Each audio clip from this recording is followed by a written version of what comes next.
And it is a football Friday, even though there's no Eagles games. There's football to discuss. And in fact, today, Barrett, since I got absolutely nothing, I am just worn out, okay?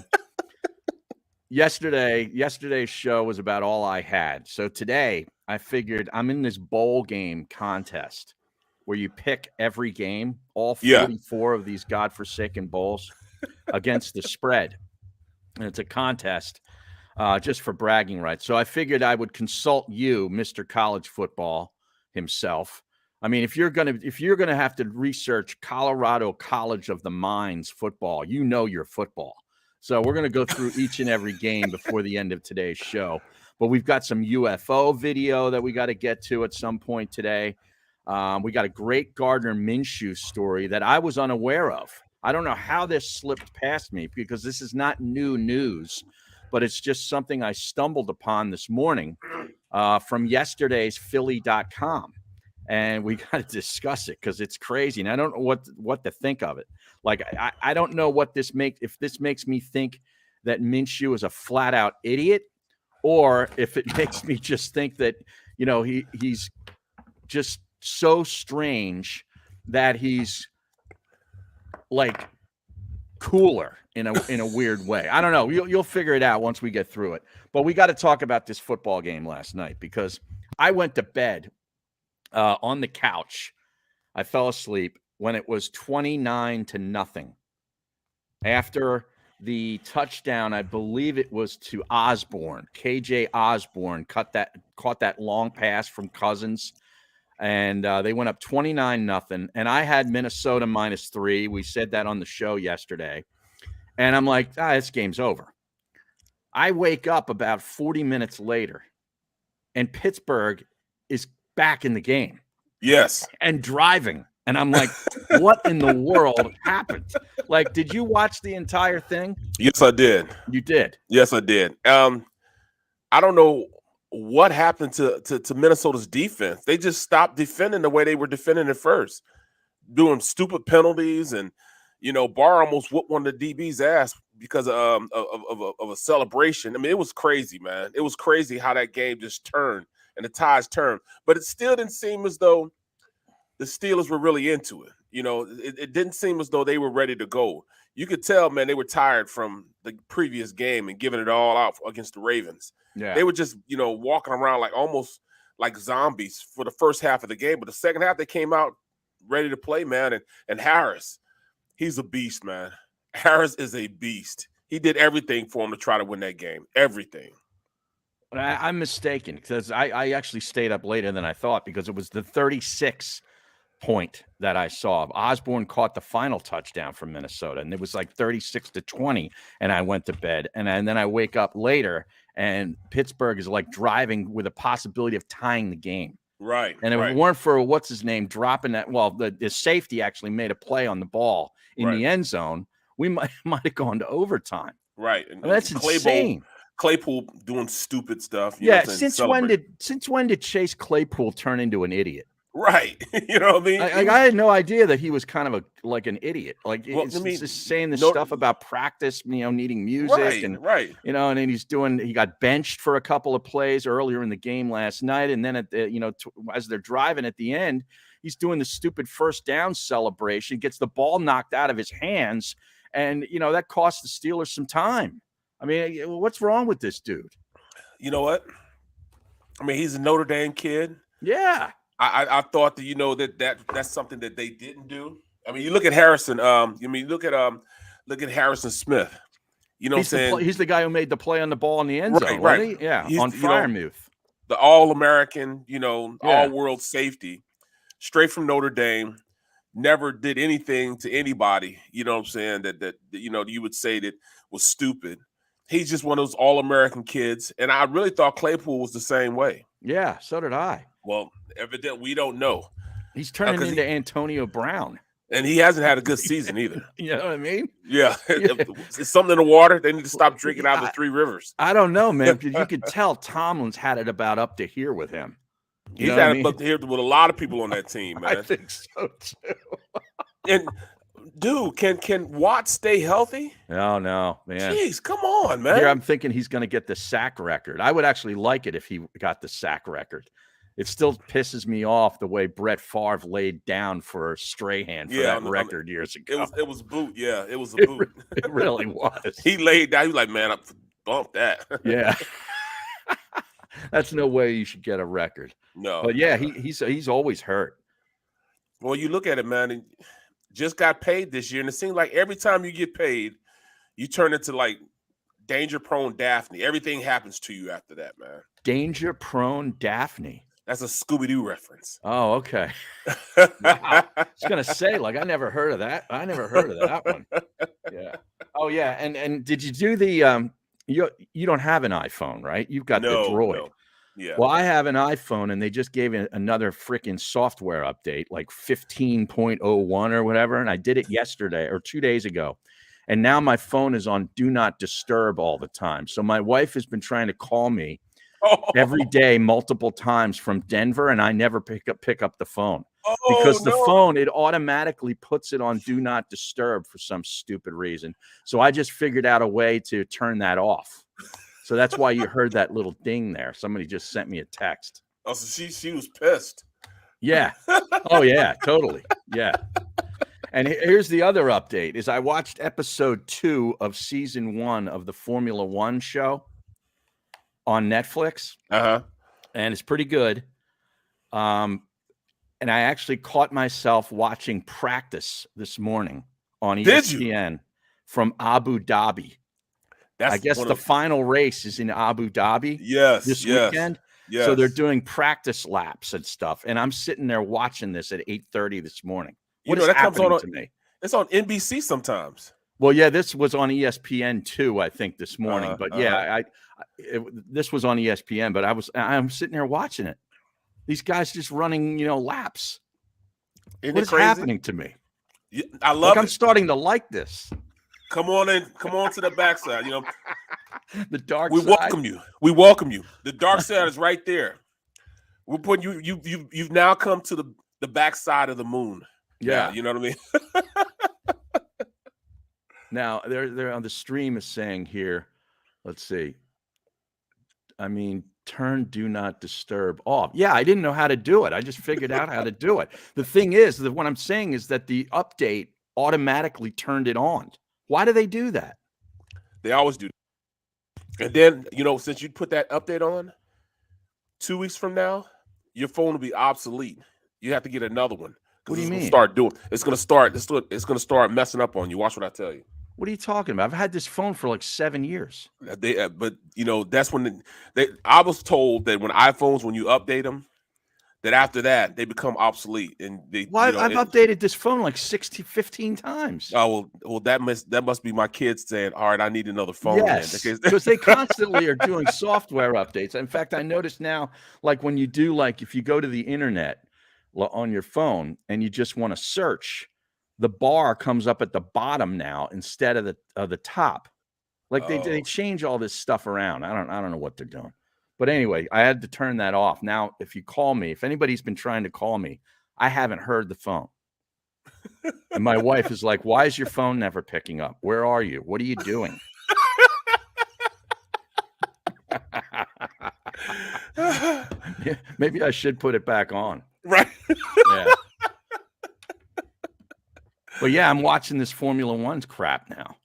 Well, you know what, man? What makes it so exciting, man, because you see these guys and they got to time things up, and you see everything has to fall into place for them to get a great time. Yeah. I mean, it's insane how fast they go. Oh, I mean, they're going around a corner 170, then they hit the straightaway. Yeah. Like 210 miles an hour flying. Right. And then they get, and they go down. And they just move side to side. Like they're like, it's unbelievable.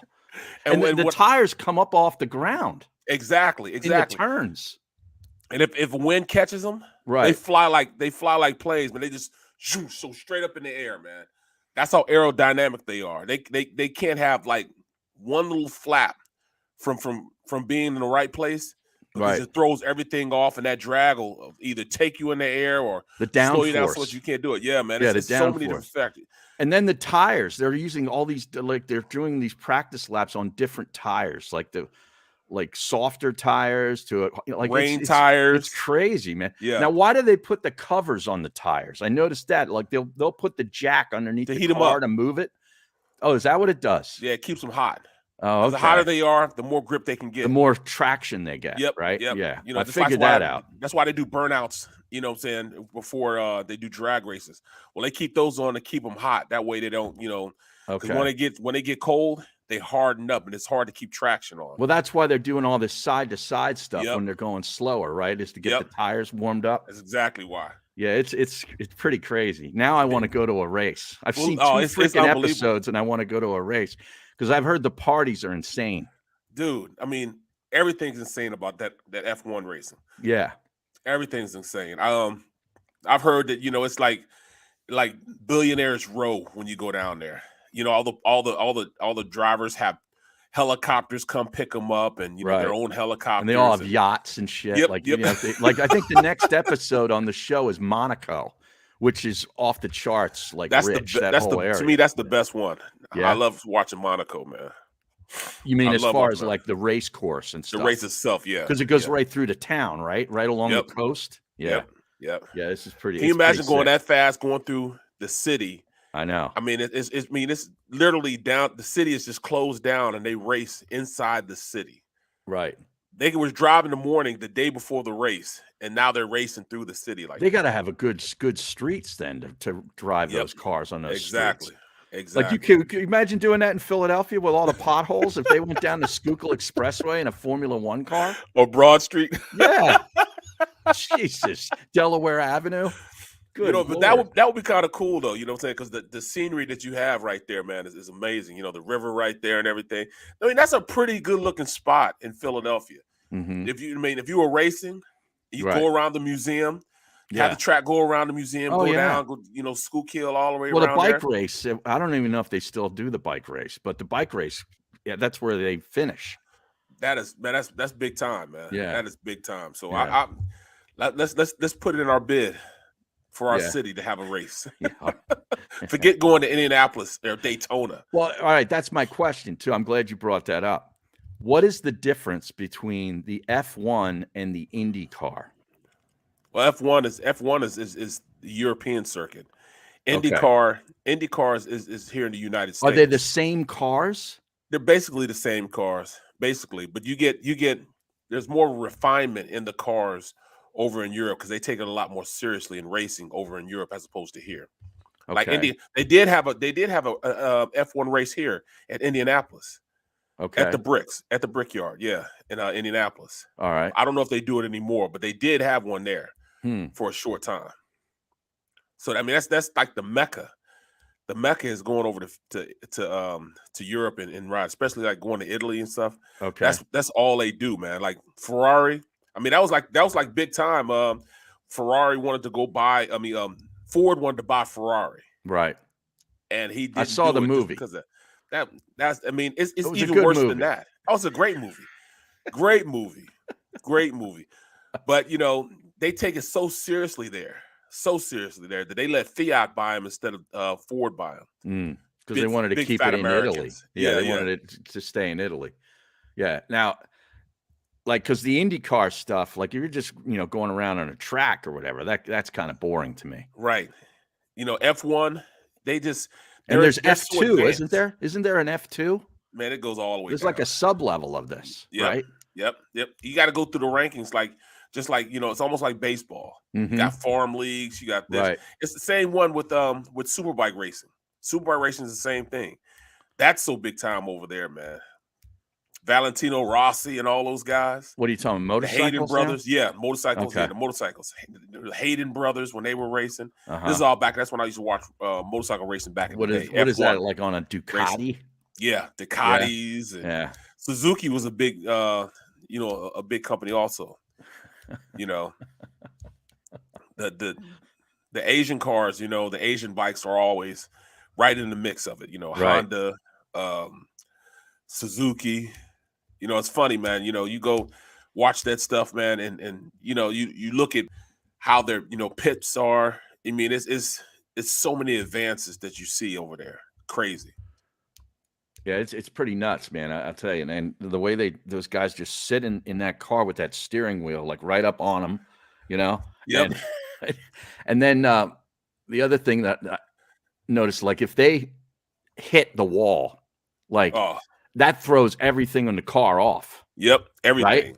Right? And then one guy like blew his tire because there was debris on the track. They call it debris instead of debris. It was debris. One car went too far over and got in the rocks, and it totally messed up his race after that because his tires had rocks in it, and slipping and everything. Right, everything needs to be perfect for these things to go at that speed, I guess. Right, like they only use the qualifying tires one time. They're only good for one lap. And they're Pirelli tires, most of these tires. It's a bunch of manufacturers, but Pirelli is like the major one. The major one. Well, so I'm kind of hooked on that now. So it's just what I needed, something else to watch. And I got to thank the mountain troll, Mertitas, for getting me hooked on this thing. He called the mountain troll. Well, that's what they used to call him at the old station. Whenever they were pissed off at him, they'd refer to him as the mountain troll. I never knew, man. Oh yeah, that's amazing, bro. The mountain troll. I can see. Look, Gargano, I think started that. Oh yeah, the mountain troll, because he didn't like when Jason would imitate him or mimic him. Right. He didn't like that. The mountain troll. Man, but now fits him perfectly. Getting back to last night's game, as we're going to weave in and out of stuff here today because I got absolutely nothing. Bro, I told you this isn't a football Friday. This is a freestyle Friday. Freestyle Friday. We're going to have Barrett talk to the stream too for a couple of minutes because they love that. But last night we actually, we really needed Minnesota obviously to lose that game. Right, we did.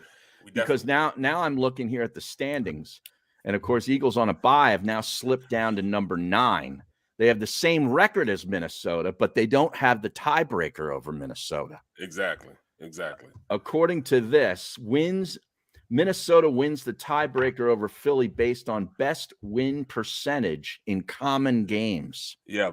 So in other words, same opponents, if they both played the same teams, Minnesota has a slightly better percentage. No, they beat up on the teams they're supposed to beat up on. We squeaked by teams that we beat.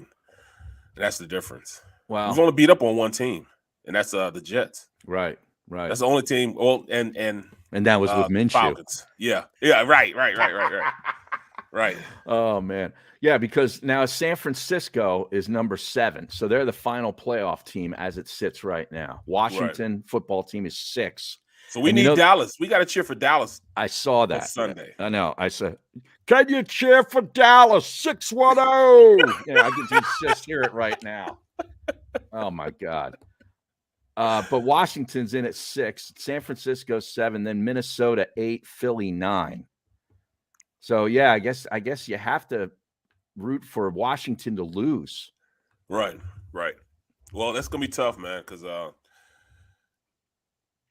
they're not 4.5 point underdogs at home. You realize that? Yeah, Washington. McCarthy's guaranteed victory. Yeah, you can't put your team in that predicament, and that's tough, man. As a player, I've had that happen before, where a team coach is guaranteed to win, and now you're living up to the expectations of what that coach said. You're gonna ride for him, you're gonna rally behind him, man. But it really makes things a little different because they're gonna call the game a little more aggressively because of that. Mm-hmm. Well, if you're McCarthy, I don't mean to cut you off, but if you're McCarthy, let the owner do that kind of nonsense. You know what I mean? Like guarantee victory or on his radio show. Why is he getting involved with that stuff? Right. You know what I mean? Just leave it alone. Because if the owner said it, people would be like, "Oh, that's Jera just being Jera." Right, you know what I mean? Right. But now McCarthy says it; it's a big deal.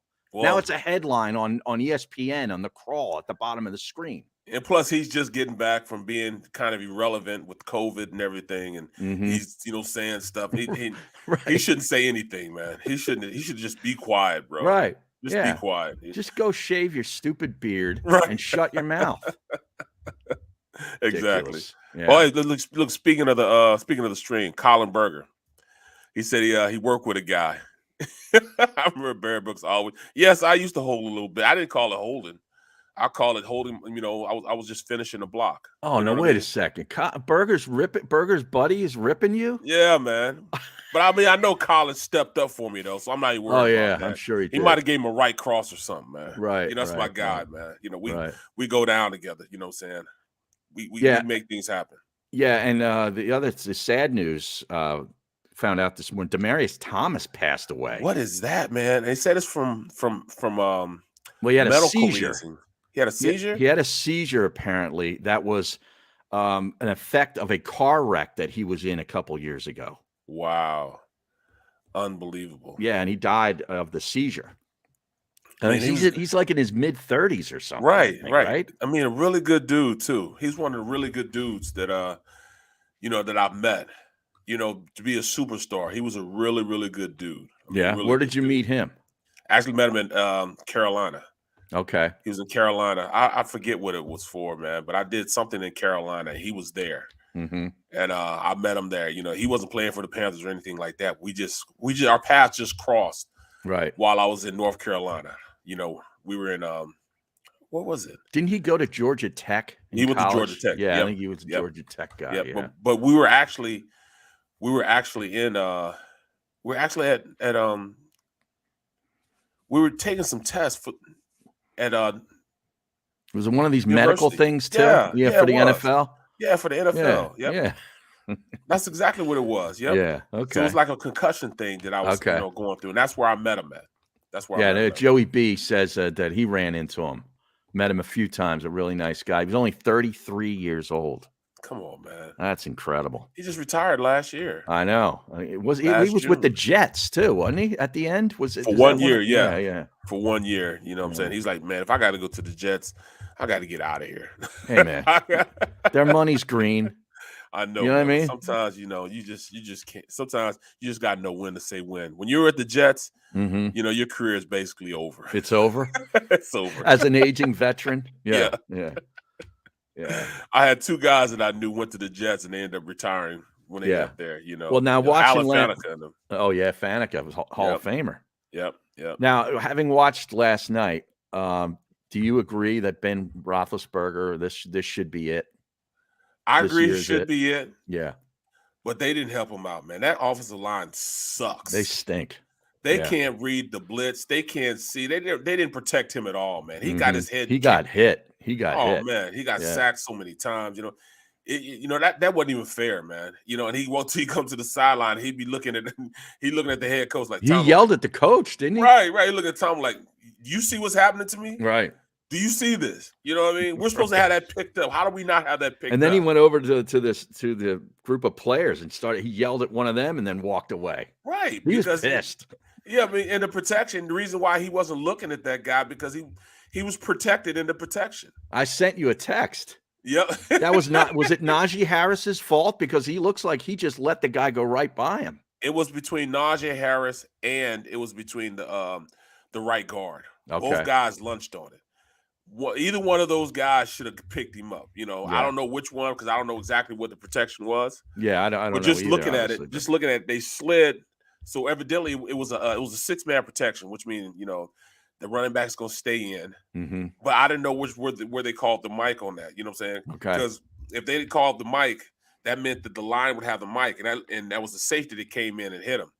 So, you know, it was Najee Harris's guy. So it was Najee Harris's guy. Yeah. That's what I thought, just as looking at it as a layman who doesn't know anything about the protection. But it just looked like Najee Harris was looking over here to the left side, and boom, this guy just goes right by him and just blew up Big Ben. But, you know, he's got we call it MDM. You know, when he's a running back and he has the MDM look, he's got to go inside out instead of outside in.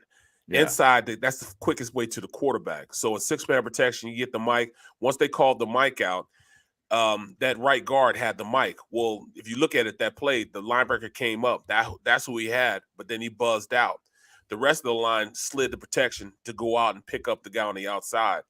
And it should have been picked up. It should have been picked up. So I can understand why he was pissed off. I'd be pissed off also, you know, especially you know, Harrison had one also. He had a blitz from the left side. He was scot-free. Nobody even looked at him. But I think that was actually Big Ben's man. They couldn't pick up everybody. So I think that was Ben's guy. So now when you say it's Ben's guy, like he's the hot read. So he needs to know, all right, if we picking up everybody else, there's one guy we can't pick up. That's your guy, meaning if you don't get the ball out of your hands, you're going to get hit. Right, okay. So you got to know that you got to speed he's your coming clock free. up. He's coming free. He's the free blitzer. So when we call it that's your guy, that means that's your guy. You got to pick him up. If you don't see anybody pick up, you got to get that ball out of your hands. You got to speed that clock up or you're going to get depleted, and that's what happened. So you got hit from the back. So the way a quarterback picks up a guy is by getting rid of the football. Yes, you got to get the ball out of your hands. Like that's a hot potato, man. Get it out as quick as you can. And he's too old for that. He knows that. He knows that's the free hitter. Yeah. I mean, look at everybody they had in the box. They had 8 guys in the box. You only have 5 protectors. Somebody's coming free. So I don't know, man. I mean, he was acting like he had plenty of time to throw. And I saw what he was seeing. It was a comeback on the outside. There was a receiver that came open late. Number 18 came open late, and he was the guy that the ball was supposed to go to. But he didn't see the free blitzer on the outside. So he got tattooed because of that. Now I saw there's a question on the stream. Joey B's going out of his mind. Yeah. He says, Harry, who's hotter? Mike Zimmer's girlfriend or Jared Goff's girlfriend? Hold on, let me see Mike Zimmer's. Well, have you seen Mike Zimmer's girlfriend? No, I'm looking. I'm looking. I need to know how this happens. He's 64 years old. He's a cranky SOB. Right. He's not exactly a hot guy. You know what I'm saying? He's a 64-year-old football coach that wears his glasses down on the end of his nose. And he's got this 38-year-old woman. She's a model, Katerina Elizabeth Miketin. Sounds a little bit Eastern European. Are you saying that's mail order? I don't know, man. Hey, props to him. I need more information on how this came about. That's a little Dion. Must be the money. Yeah. Yeah, but I mean, this guy isn't. I mean, is he making? He's not making athlete money. Oh, yes, he is. He's making like 5 or 6 a year. Yeah, but I mean, that's not. Saban laughs at that money. I know. Well, yeah, you know what I mean? It almost pays off better to be a college coach. Brian Kelly probably makes more money. Well, yeah, he does with his family. Yeah, this girl's a smoke show. I always get the fried alligator. Yeah, right. Right. All right, we got to take a timeout. Mike Zimmer's girlfriend is hotter, if you ask me. Yeah. Just in my opinion. Younger and hotter. Yeah. She's no. Goff's girlfriend's younger, I think. Oh, she younger? Yeah. Well, she's just hotter, period, though. She seemed like she was in her 20s, that girl. Right. Yeah. This girl's 38. She's a more mature blend. So we'll take a quick time out. Be back with more on the other side. You're listening to The Middle on a football freestyle Friday right here on the JAKIB Media YouTube channel. Back in 3.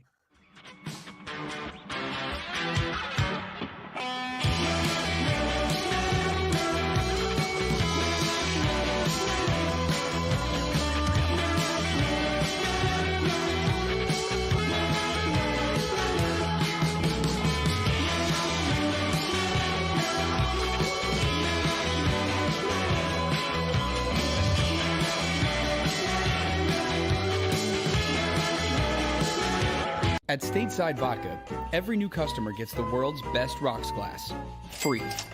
What's that? A rocks glass? You're telling me that bottle is cut in half? You could say that. Holy shit. Glass is for cocktails, right? It's for this, and that. Is the length of the glass equal to your... You betcha. But is it made out of... Glass? Yeah, okay, but is the rip... Smooth? Will you stop doing... That? I'm the professional here. And you're telling me I can get one of these glasses for free? That's right. 1 free rocks glass per customer with each first-time purchase of Stateside Vodka. All from the company that's highly awarded. 0 carbs, 0 sugar, and deliciously tasting vodka. So good, it just... disappears.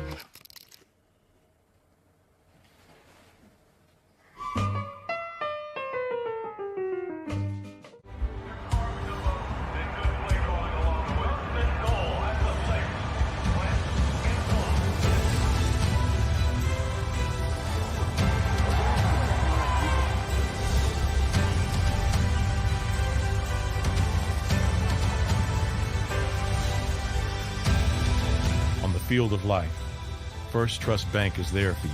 Champions on 3. 1, 2, 3. Because Philadelphia dreams deserve a Philadelphia bank.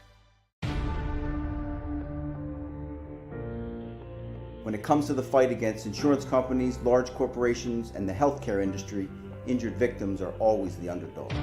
But that doesn't worry us. At Messa & Associates, we're an injury law firm from Philadelphia, and we come to fight. Our clients know that they've got representation with a chip on its shoulder, and it's the same chip that makes Philly the toughest city in the country.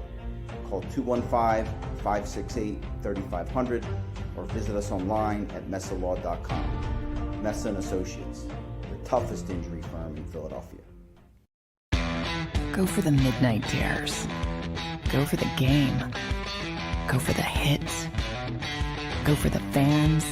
Go for the win. Go to Ocean Casino Resort. Book your trip at theoceanac.com.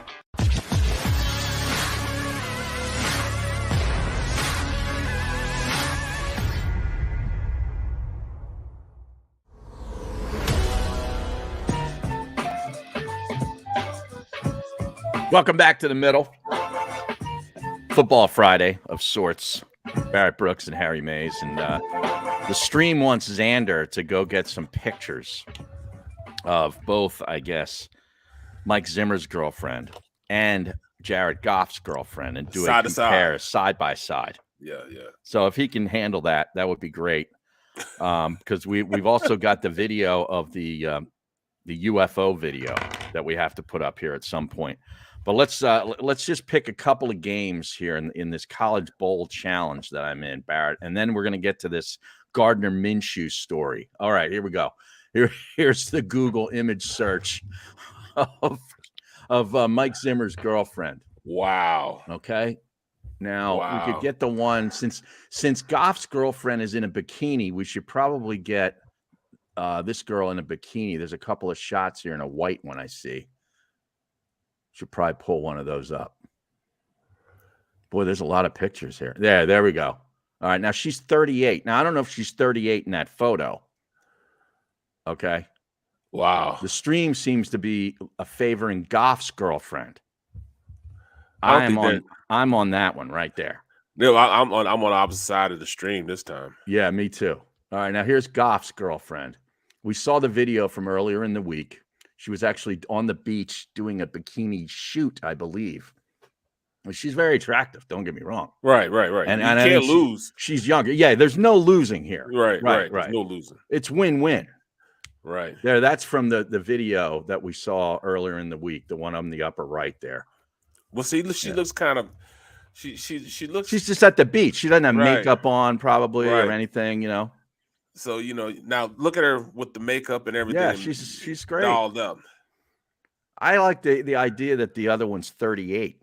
Me too. So you don't feel as bad gawking at her when she's in 20s? Is that what it is? I feel bad because, You feel bad? Yeah, because, my daughters, my daughters are older than her. You know what I mean? Yeah. I don't have that issue. So, all right, let's pick a game. You got to pick all these stupid games too in this thing, and there are some bad bowl games. There's 44 bowl games, Barrett. It's just too many. Well, I love college football, but this is insane. Right. Middle Tennessee against Toledo is the first one in the Bahamas. Middle Tennessee is getting 7.5. Yeah, why don't you get that bowl game? Why did I get that bowl game? Yeah. You got stinking Colorado College of the Mines. Right. And I can't get the You're going to Valdosta, Georgia, and some slappy is going to the Bahamas to call this game. And that's on Friday, December 12th. You know what I'm doing? I'm doing the semifinals. You'll do the FCS semifinals. Yeah. Which might include Villanova. Right. So I might be home for this one. Okay. Well, what do you think about this one? Toledo, that's 7.5. I'm going to go with the underdog. Middle Tennessee? Yeah, getting 7.5. I would have, but I did a Toledo game this year. You did? They're pretty good, man. Their offense it clicks, bro. Who did you have them play? Was it Central Michigan? Oh yeah, that's right. That's when you went up to Mount Pleasant, Michigan. Yeah. Okay. So their offense clicks, man. You think Toledo? Yeah, I think Toledo on this one. All right. And what's the line on it? It's 7.5. See, I don't like that half a point, but all right. I'm going to ride with you since you have some in-depth knowledge. Yes. Having done a Toledo game. All right. The next one is Coastal Carolina laying 8.5 against Northern Illinois. Once again, I'm going to go with Coastal Carolina. They feel disrespected. Northern Illinois, they just signed their coach to a longer extension. Mm-hmm. They believe in it, but they barely got out. They barely got out of the MAC. They didn't even win the MAC this year. So they finished second. They finished second. Did Kent State beat them? Yep. All right, I'm going to go for Coastal Carolina simply because Rod Carey used to coach at Northern Illinois, and I am out on Rod Carey. So we're going to go Coastal Carolina. We'll lay the points. I don't like laying that many points in these meaningless games, but we'll do it anyway. Right. All right. Appalachian State is favored by 2.5 against Western Kentucky in the Boca Raton Bowl. I've done a Boca Raton Bowl. I have too. Yeah, I called it the Boca Raton Bowl. I'm going with Appalachian State on that. Everybody's picking Appalachian State. 77% of the people have picked them. Well, this goes to show you that's kind of a no-brainer there. I don't know, man. When 77% are on one side, Harry Mays goes on the other side. I'm taking Western Kentucky. All right, here we got this. We'll do this one, and then we'll get to the Gardner Minshew story. Celebration Bowl, South Carolina State, home of Darius Leonard. Yep. Getting 11.5 against Jackson State. Now, is Jackson State, is that Deion's team, right? Yes, Jackson State. I'm going with Jackson State. I did a South Carolina State game. Yeah. Versus Delaware State. Delaware State, yeah. And they didn't amaze me. They did not amaze me at all. So I was underwhelmed by Darius Leonard's South Carolina State. Okay, well they're only 6-5 on the year, and Jackson State was 11-1. Exactly. So who the hell did they lose to? Man, was it Alcorn? I forget who Alcorn State. All right, I'm going to pick Jackson State. I'm riding with Deion here on this game. All right, now we got to get to this story. I don't know if you're aware of this. Apparently, this happened back when he was in college. He was on the podcast, a pretty famous podcast, right? Let me see. Oh, I just want to make sure that I got this right. Barstool's podcast, Pardon My Take. It's a very popular. 2019 was the interview, and they asked him to tell the most Gardner Minshew story of all time. So Minshew goes into a story that happened back when he was at East Carolina in 2016. After transferring to ECU, Minshew was third on the depth chart. So he planned to redshirt to gain an extra year of eligibility and start at quarterback for 3 years. That was his idea. The plan was interrupted when he was put in the game due to injury, only to be benched the following week. So I guess that ruined his red shirt or just regular red shirt option. So the only other way to get a red shirt was to do a medical red shirt. Does that make sense to you, Barrett? It makes a lot of sense. Yeah. Okay. All right. So this is his quote. So he goes home and grabs a bottle of Jack Daniels and a hammer. He goes back into his room. He takes a pull of the Jack Daniels, which means he took a slug of it for those that don't know what pull means. And he puts his hand down on the table and boom, boom, boom, 1, 2, 3, hit the hell out of his hand with the hammer. What? Yep. He's not done. Quote, I'm sitting there shaking, but I know it's not broken. So I'm like, come on, take another pull. 1, 2, 3 again with the hammer. Still nothing. I'm just shaking at this point, man, but I knew it wasn't broken. So one more time, another pull, another 3 hits, and that was all I could take. I couldn't break my own hand. That's the quote. Wow. Is this guy insane? Yes. That can't be true. Minshew said his hand was swollen for a few weeks. And when the coaches asked him about his bruised throwing hand, he told them he closed it in a car door.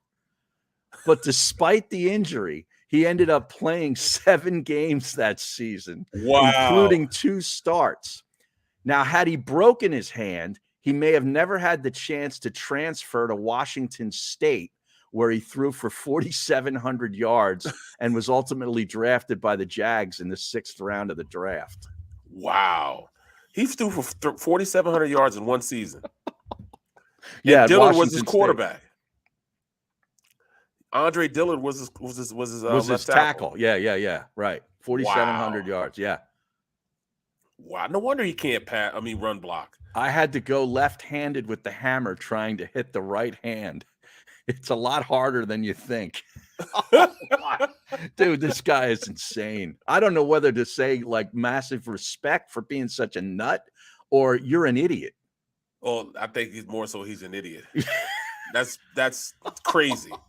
Who would even think of that, man? Oh, I guess Gardner Minshew would think of that. Right. Now I wonder if you as an NFL team knew about that. Are you drafting that guy? No. To play quarterback? No. There's no way. No. First of all, you wouldn't think to do it because number one, he can't finish the deal. He didn't finish it. Right. If you're gonna do something like that, you got to finish the deal. You got to go ahead and just and break the hand. He's a quitter. He shouldn't have quit. Wow. If you're gonna go do it, follow through with it. Right. He couldn't even finish it. Like who thinks of something like that? Right. How do you hit your hand with a hammer 9 times and not break one of those bones? Exactly. Seriously. He said he takes a draw. You should have took way more draws than that. I know. Earlier, just one time. Yeah, you weren't even drunk yet. I mean, he probably had a case of beer in him too before he even started with the Jack Daniels. You would think, right? Wow, that makes me think of was it Coastal Carolina? Where was he at? He was at ECU. They're in a bowl game. They play the Military Bowl against Boston College. Wow. Yeah. Now SD says he's indestructible. No, that's another way to look at it.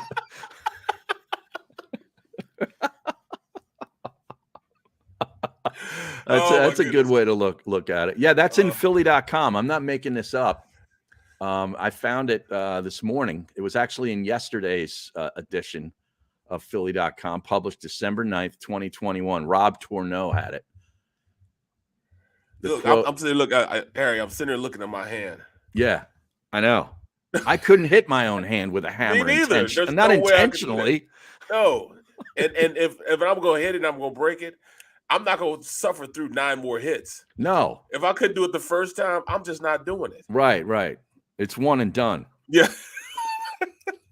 How about the fact that he can't break it? It gets swollen, but then after the swelling goes down, he ends up playing in a couple of games. Wow. And therefore, he couldn't redshirt, I guess. And that's what enabled him to go to Washington State as a grad transfer. Wow. That's insane, man. That is crazy. He is nuts. Wow. He is nuts. All right, now take a look at the NFL card this weekend. And we have vested interest in the Dallas-Washington game, which is a 1:00 game. I'm assuming Buffalo-Tampa Bay will be one of the highlight. That's probably the game of the week at 4:25 on television. Yeah. And the night game is the Bears against the Packers. There's no way I'm watching that. I hate the Bears almost as much as I hate the Jets. I don't hate them that much because I like their defense. But other than that, I can't really focus on them, man. Yeah. The worst game. The worst game this week is probably that Saints-Jets game, man. That has to be the worst game this week. Yeah. There's no way. I won't even watch that game, and I watch all football, but I won't even watch that game. The Saints are favored by 5.5 on the road. Just 5.5. Yeah. Wow. It might be a Jets game for me. It's a lot of awful games this week. There are. San Francisco-Cincinnati's a good one. Yeah, it is. That's a good one. Vegas against the Chiefs. That's another Kansas good one. City. That's a good one. Yep. Baltimore-Cleveland. It's a good one. Could be a good one. Could be a good ugly game. Yep. Dallas, Washington is pretty obvious. And we got some stinkers. Well, I think the two best games are the Sunday night game and the Monday night game. I mean, Sunday afternoon game at Bills Buccaneers. Bills Buccaneers, yeah. 425. Yeah, Rams and Cardinals is Monday night. That's gonna be really good. Night. That's gonna be a real good game, also. So yeah, I mean, I get to watch it all, though, man. I get to watch it all. This will be the first time in a long time I've been able to sit back and just watch all football on Sunday instead of just watching the Eagles play. I can watch everything. You know, what kind of a plan do you think the Washington football team has for Mr. Parsons? I mean, he's obviously a guy that you really have to game plan for. You know what? I mean, when you just got to run the ball against them.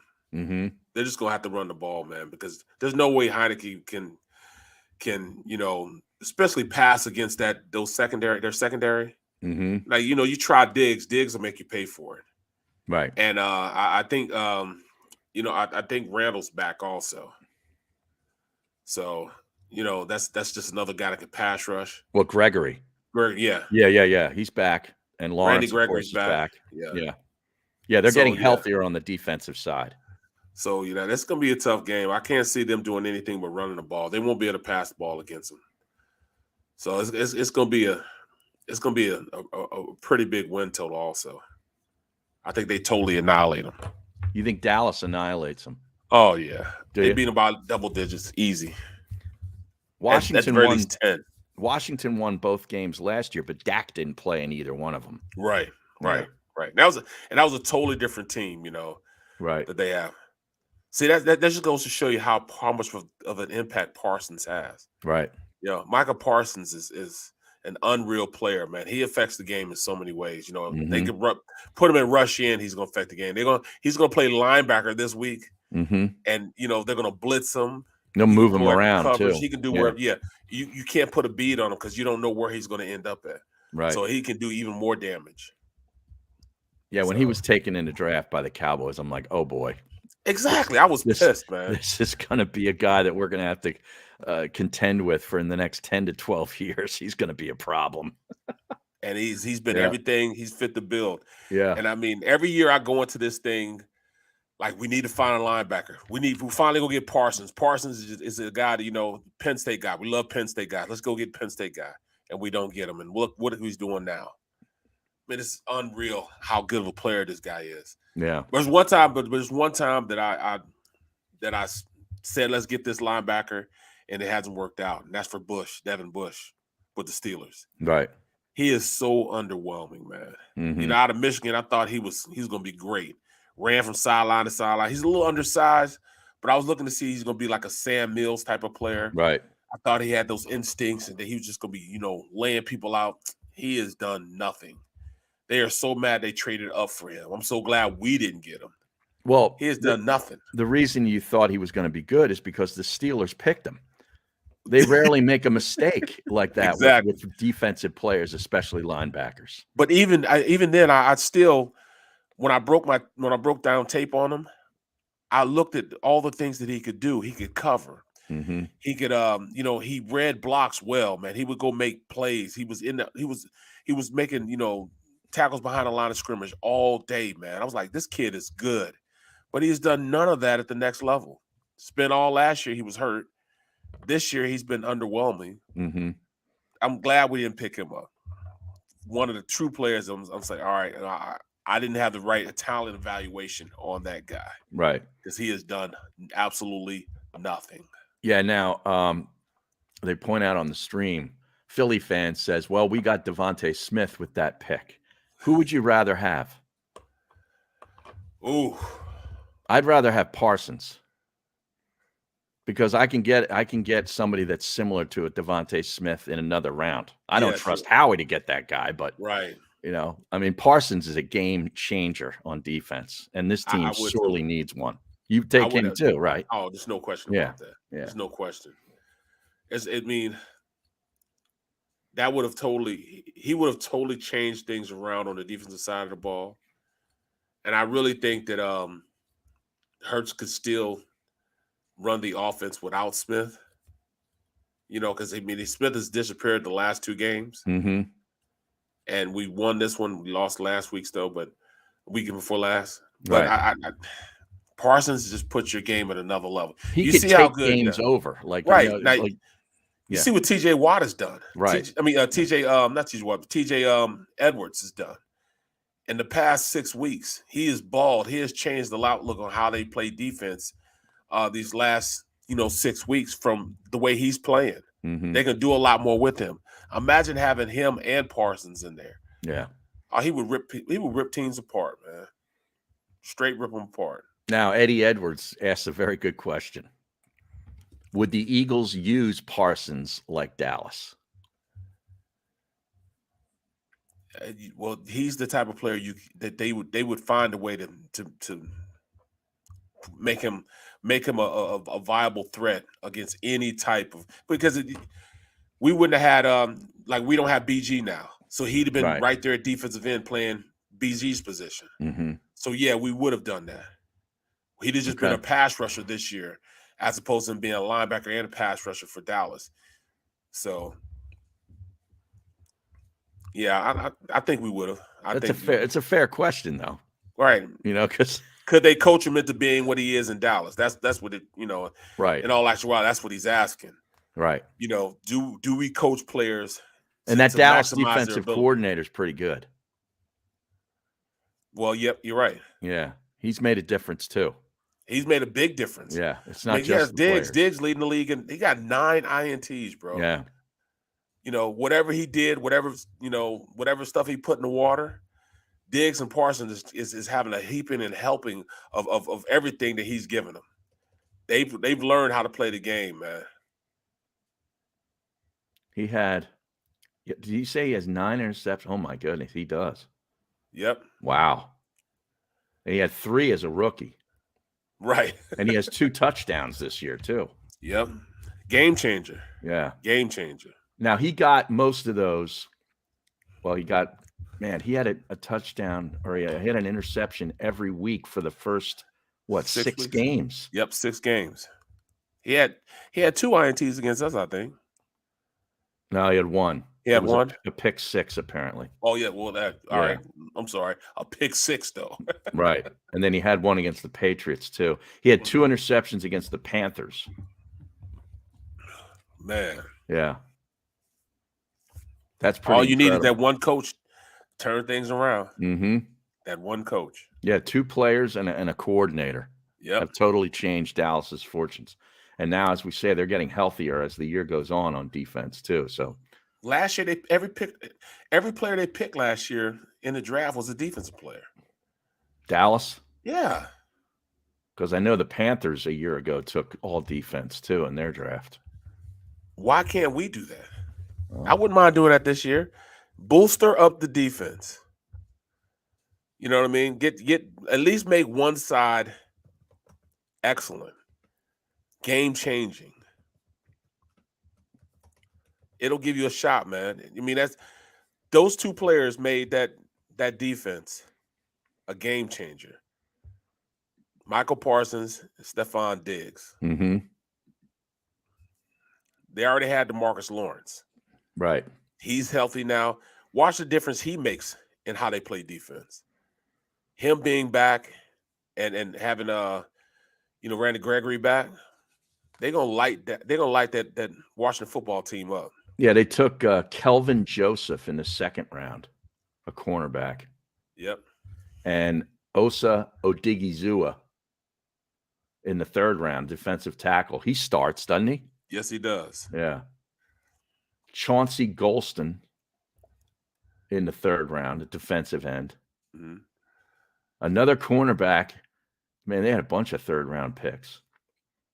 Linebacker Jabril Cox, Josh Ball, attack. Well, finally they took an offensive player. When? In the 4th round. And then they took a wide receiver in the 5th round. Wow. They had a bunch of picks, man. Is Kelvin Joseph doing anything for them? Cornerback? He's playing a little bit, but I'm looking at I didn't see that. I didn't see anybody. I thought they went all defense because 2020 draft they had Michael Parsons, Kelvin Joseph, cornerback, Right. the defensive lineman from Golston, the edge rusher, Wright, a cornerback, right, and Cox, a linebacker. I thought that was it. No, then they had more picks too. Josh Ball, a tackle in the 4th round. Simi Fahoko, a wide receiver. And then they went back to defense for 2 more picks. And then in the 7th round, they took a guard. Yep, I see. So they had a lot of draft picks. Yeah, I see. Yeah. Is Kelvin Joseph, does he start? I don't think so. No. Like a nickel player or something? Let me see. I don't remember that guy. Let's see. He doesn't start. No, he doesn't start. It's the 2 corners are Anthony Brown and Diggs. Right. Or the 2 starting corners. Jordan Lewis is the nickel. So Joseph, where is he? I don't even see him on here. He might not have even made the team. I wouldn't doubt it. Wasn't he on Hard Knocks? I don't think he did. No, he's not on the roster. He's not on the practice squad. No, he was not that guy on reserve. He was on Hard Knocks. I think it showed his family. He didn't make the team. No, I don't. Oh no, yeah, he did. He's the 3rd cornerback behind Diggs. Kelvin Joseph, 2nd round pick. He's on the depth chart. I just found him. So, but anyway, all right, we got to take a timeout. We got 1 more hour to go. More bowl picks to make, and Barrett's going to talk to the stream. We're gonna let the stream ask Barrett questions. Here we go. They're always asking me questions. I know, but now you got to answer them. And did you see this thing at the bottom of our screen here? Like the stateside vodka soda? No, I didn't. Yeah, you can get 15% off, courtesy of JAKIB Media. I just noticed that this morning. Well, I didn't get the 15% off when I went and bought stateside myself. StatesideVodka.com. Use the promo code JAKIB, JAKIB, for 15% off stateside vodka soda. So that's a different product. That's not just the vodka. They must make a vodka soda, sort of like a High Noon type of product, I guess. Right. Almost like a seltzer. Have you tried that? No, I haven't. All right. I'm still stuck on the infused stateside. Oh, that's right. You get martini. Your pineapple stuff. Yeah. All right, we'll be back with more in the middle after a 3-minute break.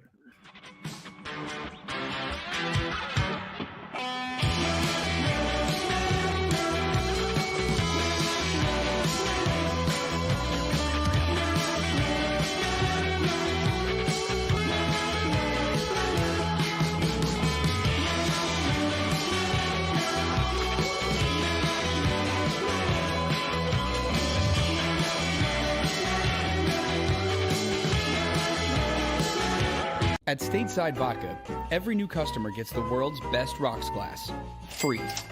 What's that? A rocks glass? You're telling me that bottle is cut in half? You could say that. Holy sh! The glass is for cocktails, right? It's for this,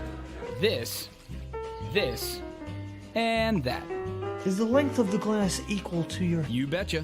But is it made out of... Glass? Yeah, okay, but is the rip... Smooth? Will you stop doing... That? I'm the professional here. And you're telling me I can get one of these glasses for free? That's right. 1 free rocks glass per customer with each first-time purchase of Stateside Vodka. All from the company that's highly awarded. 0 carbs, 0 sugar, and deliciously tasting vodka. So good, it just disappears.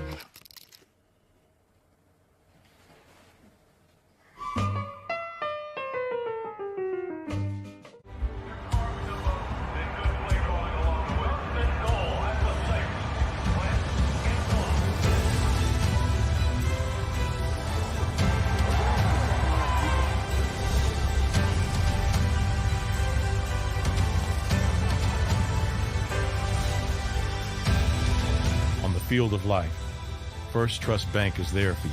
Champions on 3. 1, 2, 3. Because Philadelphia dreams deserve a Philadelphia bank.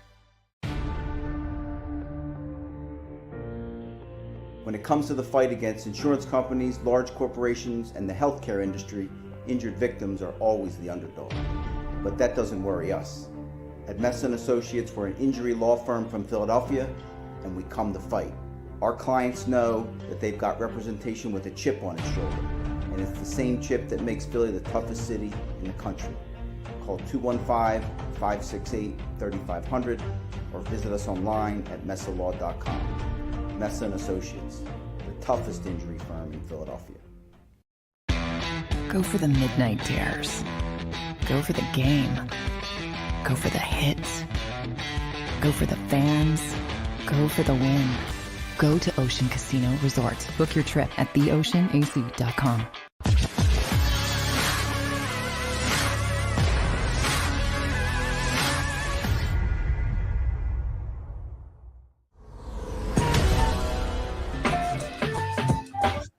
All right, welcome back. Hour number 2 of the middle on a freestyle Friday. No Eagles football, but Barrett will be watching all the games. You got the college game you're heading out today. And is that game tonight? The game's tomorrow. No, tomorrow. Tomorrow at noon. At Eastern time, yeah. And that's available on the ESPN Plus, I assume? Yeah, ESPN Plus. Yep. Well, I just realized I haven't had that. I've never had ESPN Plus. But I'm going to be getting it in January. Oh, that's right. You were saying that you're going to get the golf. That's why. They're combining PGA Tour Live with ESPN Plus. And it's only going to cost it only costs $6.99 a month, and you get all the golf and all the ESPN Plus stuff. So you get to read all those articles that are behind the paywall, and you get all the access to all these games, these college hoops and college football. There's like 20 or 30 games on a Saturday. And, and they make sure that that's the way we spin it, when we're doing the broadcast, because having ESPN Plus give the autonomy to watch your team specifically, number one. You can see that, and right. That's the way we have to, present it, that right. we know that you care about your team because you're getting Plus. Right. You know what I'm saying? Well, they and with the golf too, the tournament, you can follow certain players.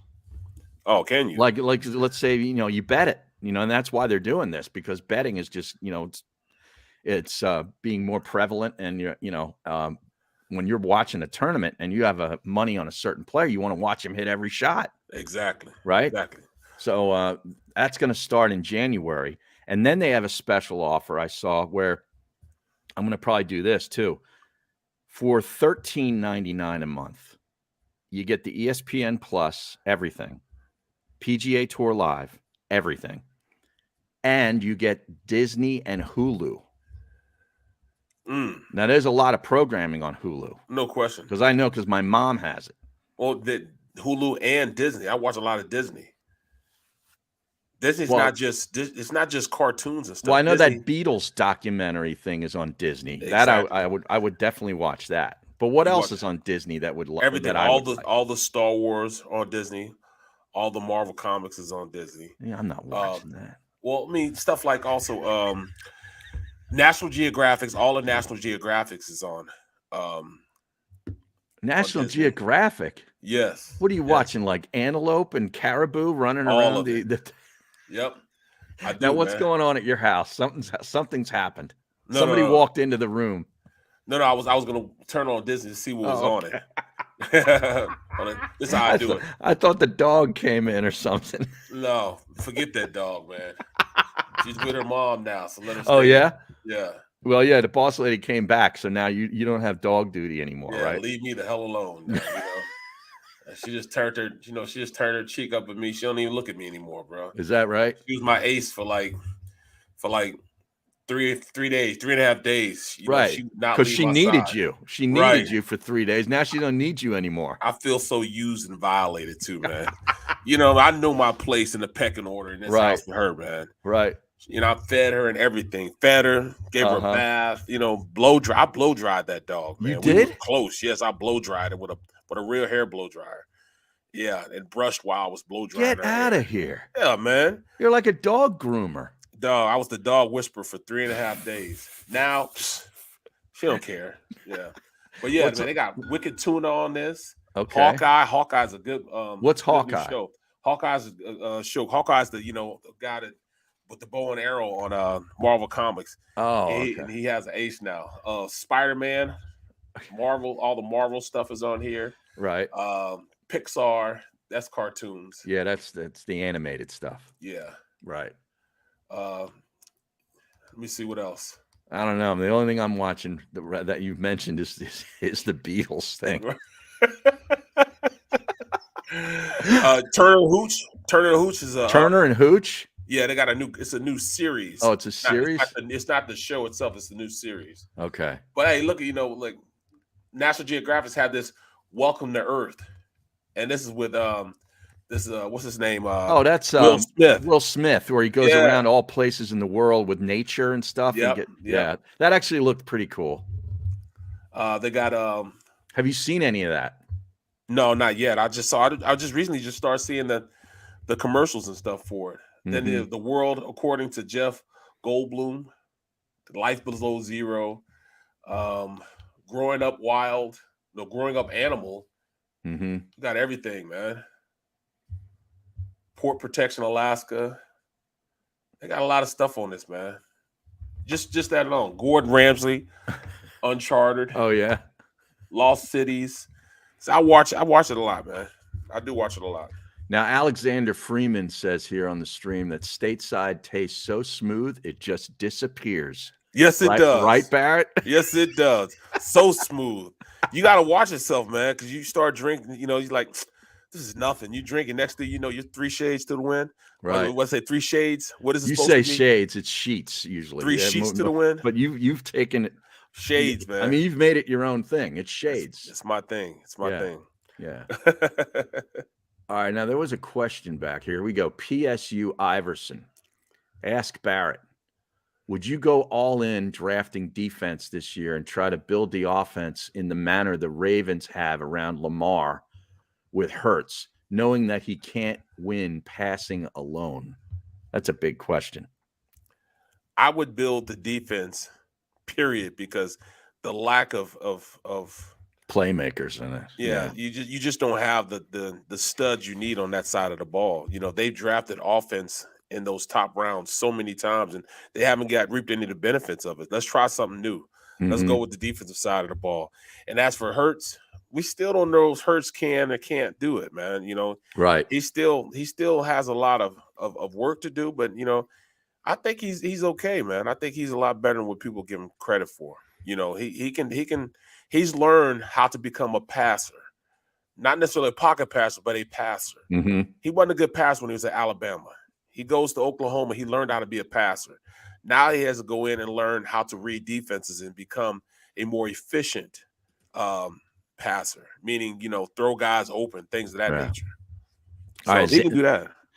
Regarding the stateside vodka soda, Xander says he's not a seltzer guy, but it's incredible.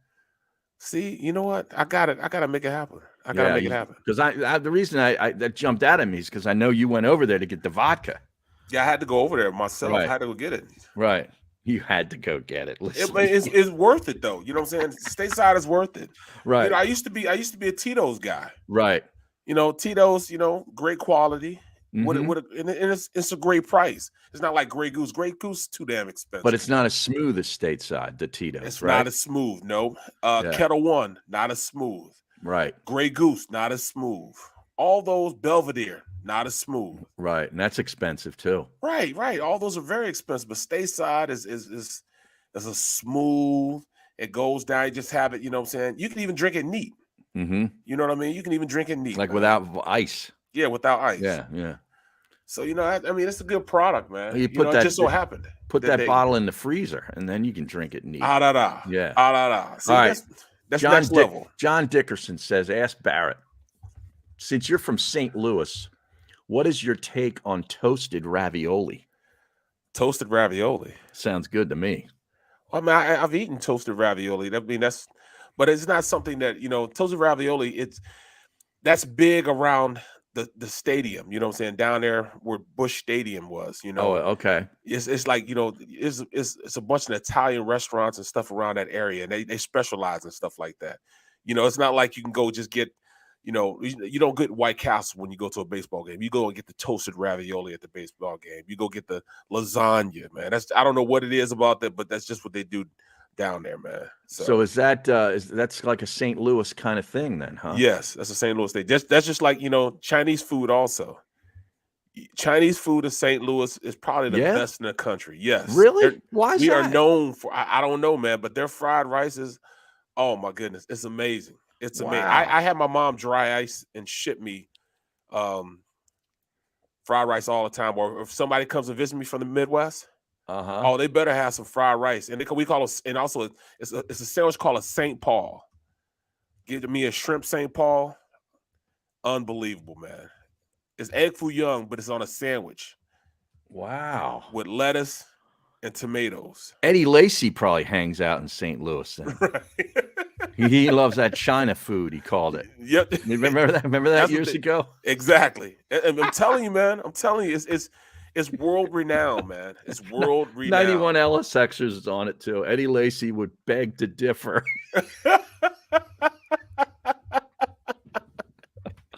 Oh God.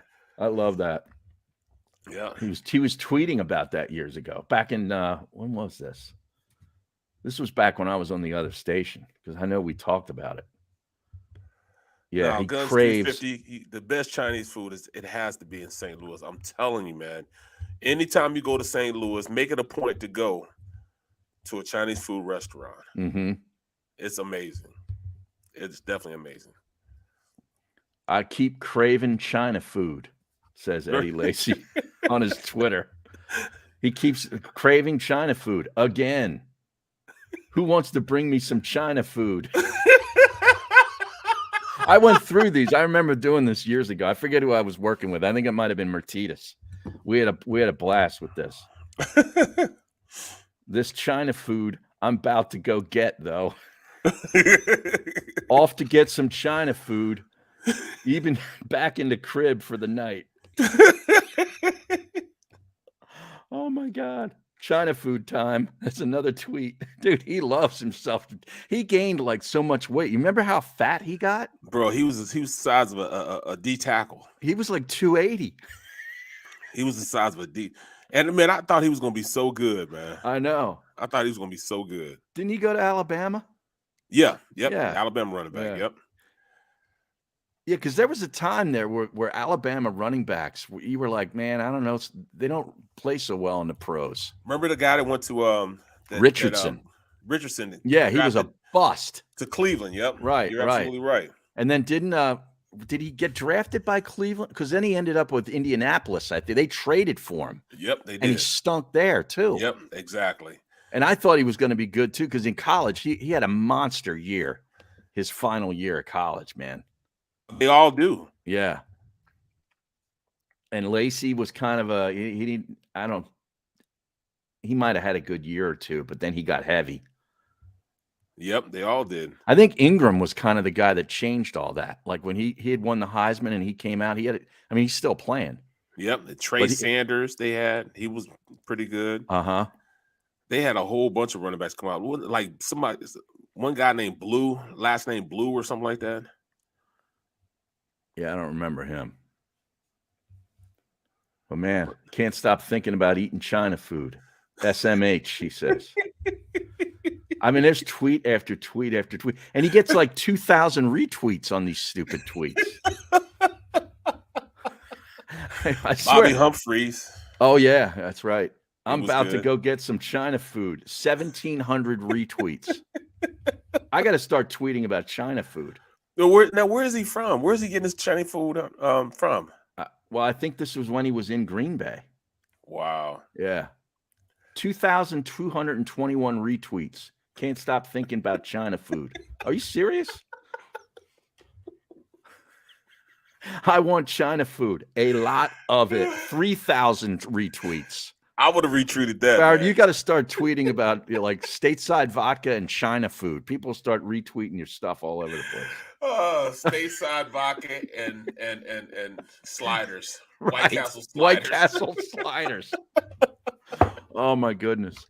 Oh, that's so I fun. can't believe I don't have a. I mean, where's my endorsement from, man? I know, man. I need to get an endorsement from White Castles, man. You've been pumping White Castle and stateside like you're paid to do. Right, man. And look, like I'm getting paid for it, and I don't get paid for it. That's what I like. I like stateside vodka's, product, man. So I mean, I talk about it, man. Mm-hmm. But I need to get where's my case at? I agree. You're due. Exactly. Now, did you see this? I saw this. And look, he says he's working both. What's that? Xander says he's working both. Oh, okay. He's working both. Okay, good. Oh, man. I see this on ESPN's website. We kind of joked about this the other day, but Oregon Ducks are making a push to bring back Chip Kelly, sources say. Bro, I'm going to tell you the truth. If there's one place that he would go back to, he would retrace his tracks, it would definitely be to Oregon, man. Like I said, I did like when he was at Oregon, his last year at Oregon, I was with, ESPN, I was producing inside the truck though, right, with Matt Millen. Mm-hmm. And I did like 5 or 6 of their games. And every time we went to do an Oregon game, we would go up and watch film with him. Mm-hmm. Him and Matt Millen would watch film, and for like 2 hours, we're trying to talk about, the Bears or trying to talk about, the Huskies, and he'd be talking about, hey, you think my system will transfer to the NFL? You think you think they'll be able to do it? What do you think? He's steady trying to pump Millen, for, whether his system will work in the NFL. And Millen kept telling him, it might work for the first year. He kept saying it might work for the first year, but then eventually, they'll figure it out. Right. And he was right. He was right. He was absolutely right. Ah-da-da. But yeah. Ah-da-da. But the big thing was? What? They loved him so much there, man. I'm surprised they didn't have streets named after him. Phil Knight loved him.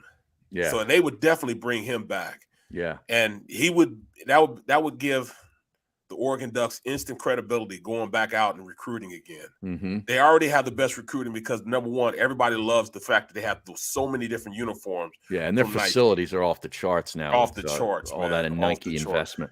Exactly. The Oregonian was the first to report Thursday that Oregon had requested permission to speak with Kelly about the job.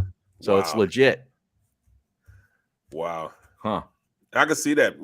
UCLA, he's kind of put a stable foothold there.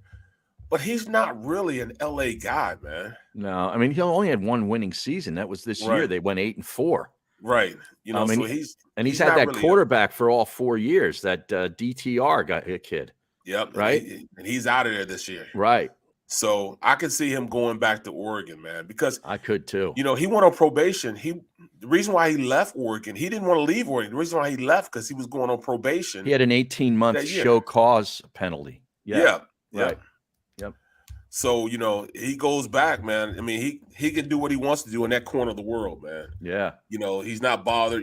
Being in LA, there's too many people around. He doesn't like that area. Well, now Lincoln Riley's there too, across town. Exactly. He don't want that competition, man. Right. He don't want none of that smoke. No, that smoke. He don't want none of that smoke. He's right there. Lincoln Riley's right there. Right. He don't want none of that smoke, man. Now, did you see this, sticking with college football, remember Kenny Pickett, the fake slide in the ACC championship game against Wake? The NCAA rules committee issued a memo banning it. You have to, man. You want to protect quarterbacks, so when they slide, you can't hit them. Well, it says here the referees will now interpret a fake slide attempt as the player surrendering himself and should end the play. Right. Right. I thought that was pretty slick, though. That's real slick. You know what I'm saying? They haven't stopped the rule yet, so let me go ahead and do this before they stop the rule. Right.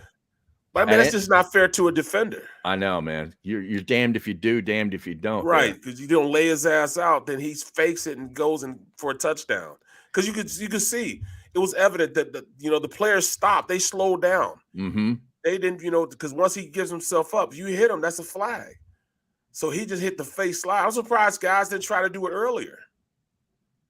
I'm really surprised they didn't. Right. Pickett says, quote, I just kind of started slowing down and pulling up and getting ready to slide. And I just kind of saw their body language and they just pulled up as well. He never did it before. Right. Exactly.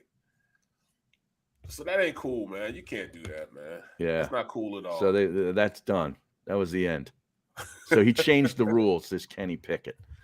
And did you see the guys going to the Heisman for going to New York? I saw that. Pickett's going. Yeah, he's definitely going. And, of course, Bryce Young's going to win it. I think we all know that. C.J. Stroud is going, the Ohio State quarterback, right? Right. The defensive lineman from Michigan. Hutchinson. No. Yeah, Hutchinson. Yeah, Hutchinson, and also from Georgia. Oh, he's going too? Yes. I didn't see that. Huh. Because I thought Kenneth Walker III deserved to go, the running back from Michigan State. Right. I think he's had a great year, man. I think he should be able to be there too. Yeah, I mean, it's all about the wins and losses on your team. I guess. Who was it? Bryce Young, C.J. Stroud, Kenny Pickett, Hutchinson, edge rusher from Michigan. Right. He could be the number 1 pick in the draft. Hutchinson? Oh, Some people are saying that. So there's only even 4? Over Thibodeau. Yeah, I don't think that Georgia kid's going. Oh, wow. Yeah, because they were saying that the Alabama linebacker, Anderson, kind of got screwed out of going too. Yeah, he did. Yeah, he did. I mean, the kid from Vandy also. Was it Vanderbilt's got a player? Defensive end. Purdue. I'm sorry, Purdue. Purdue. Oh, yeah. Purdue.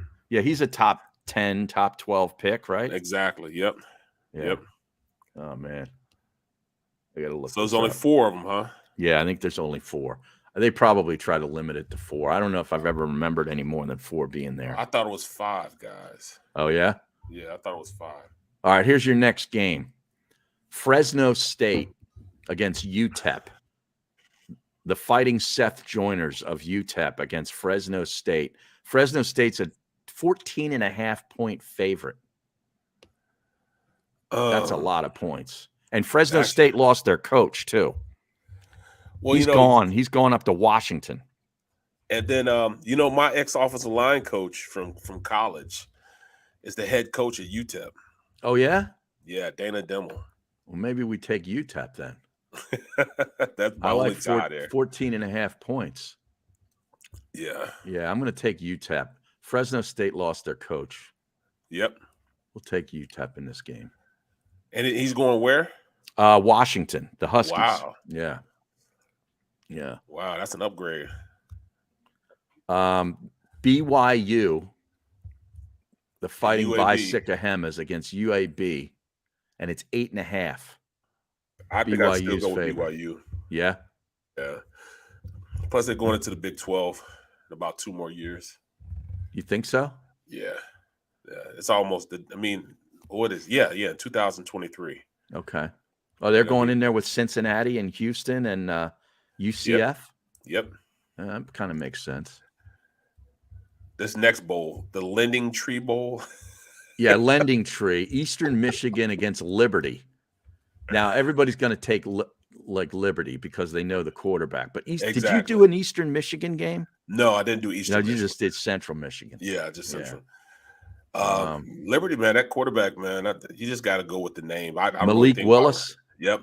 Yeah. I don't know anything about Eastern Michigan, but I do know about Liberty. So. Well, I got a buddy going to Liberty on a golf scholarship. Oh, get out. Oh, yeah, they have a good team. This kid's a stud. He's a player. So I'm going to take Liberty. The Jimmy Kimmel Bowl. Are you serious? Jimmy Kimmel has a bowl game? Well, seriously? I don't see that. Can I just bypass this stupid game?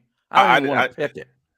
I don't even see it. It's the LA Bowl. The LA Bowl is called the Jimmy Kimmel LA Bowl. Oh, come on, man. Yeah, it's at that SoFi Stadium where the Rams and the Chargers play. Utah State against Oregon State. I tell you, Utah State, I'm going to take them. Me too. Yeah. Me too. I'm going to take them. I love the defense. New Orleans Bowl. The Raging Cajuns, who I don't think they have their coach either. I think Billy Napier's he's already at Florida. Right. So he's probably not going to play. He's not going to coach that game against Marshall. Marshall's getting 6.5. You know what? I think the Raging Cajuns going to beat up on them pretty good because when I was breaking down the ECU game, I watched a lot of film on Marshall. They just don't do it for me. No. Everybody's picking the Raging Cajuns. 85%. Damn. Oh my. Yeah. Oh my. Is that a red flag? I don't know, man. That's a lot. I would normally line up here and take Marshall. Right. But you say they stink, huh? They do. They do. All right. Well, all right. I'll go against my gut and I'll take the Raging Cajuns. Tulsa against Old Dominion in the Myrtle Beach Bowl. Man, you should go do that game. You know, I gotta make some phone calls. You need to get some of these matchups, man. Right. I'm telling you. All these bowl games coming out, and I don't have any.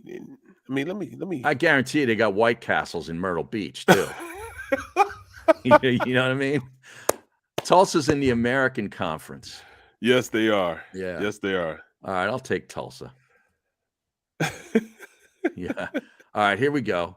The famous Idaho Potato Bowl. So this is the blue turf game. Yes. Kent State against Wyoming. The Cowboys of Wyoming are a 4.5-point favorite. Against Kent State? Against Kent State. Now, did Kent State beat Northern Illinois in that MAC championship? See, they used to send the MAC champion to the Motor City Bowl in Detroit. How's that for a championship? You win the MAC and you go to tropical Detroit for a week in December. That's just like me, man. Like the Super Bowl that I did win, was in Detroit. In Detroit, yeah. The Super Bowl that I covered for the Eagles was in Minnesota. Minnesota. Come on, man. How come I can't get below the equator, man? You know what I mean? I can't get around that equator for nothing. My entire NFL career. Look, I know. I was with the Eagles, the Detroit Lions, Green Bay, the Giants, and the Steelers. I never passed the Mason-Dixie line, man. Wow. I mean, that sucks, huh? I think I'm taking Kent State. Wow. Getting a 4.5. No, you know what? What? Northern Illinois beat Kent State. They beat Kent State. Yeah, beat Kent State. Yeah. Yeah. All right. Excuse me. So you're out on Kent State? Yeah, I'm out on Kent State. Yeah. Wyoming is only 6-6. That's an altitude game, though, isn't it? Wyoming might be better prepared to play out there. Yeah, yeah. You know what I mean? That might be that. You know what? They don't have to travel far. No, they don't, and they play at altitude. Exactly. I'll take Wyoming. I'll take Wyoming also. All right, one more here before we break. The Frisco Bowl. UT San Antonio, who's 12-1. They're going to go into the American Conference, and they're taking on San Diego State. San Diego State lost their conference championship to Utah State last week. Oh, then you got to go with I'm taking San Antonio. Yeah. Yeah. The Roadrunners, man. Yeah, you got to go with them. Yeah. All right, we'll be back with more. We got to get to the stream, ask Barrett questions. We'll get to some of those. And there's some more news and nuggets here as far I want to as see the football goes. And we got the UFO stuff. There we go. I want to see the UFO video in the final half hour of the show. I also sent Xander another video. I was watching college basketball last night before the football game came on. And we can use it with no sound. Okay, so we'll play this. Did you see the end of the Rutgers game? No, I didn't. Rutgers was playing Purdue. Purdue was just moved up to number 1, I think, for the first time in their history as a basketball program. They were the number 1 ranked team in the country. Wow. Big Ten matchup coming into the RAC. The old Rutgers Athletics. They call it something else. I think it's like the Jersey Mike's Arena or something. Right. And we'll show you the end of this. I actually caught it live because I was flipping around. I was watching Seton Hall, Texas, which was another good game. There was a bunch of good games last night prior to the football game. And I happened to catch this live, and I actually tweeted it out, the video. You got to see it, Barrett. All right, we'll play that on the when we come back. And we also got some UFO footage that I found that was actually shot by a pilot in a commercial airliner. You're going to want to, Barrett's going to love this. This is right up your alley. All right, all that and more on the other side.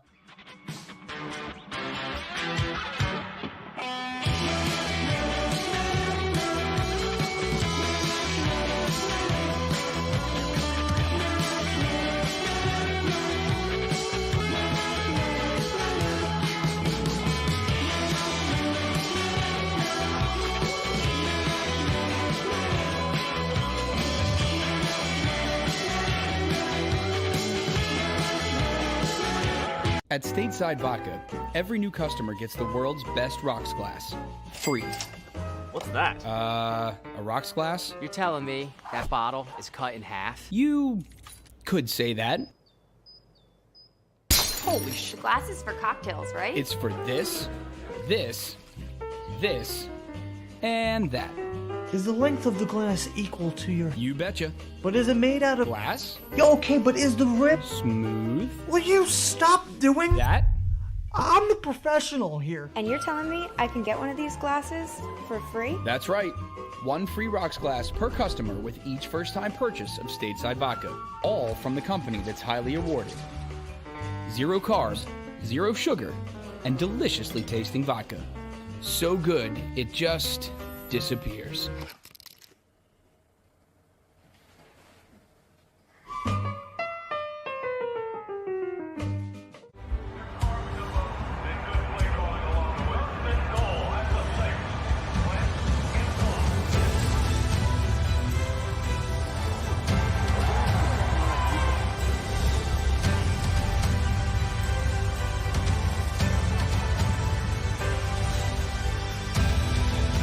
Field of life, First Trust Bank is there for you.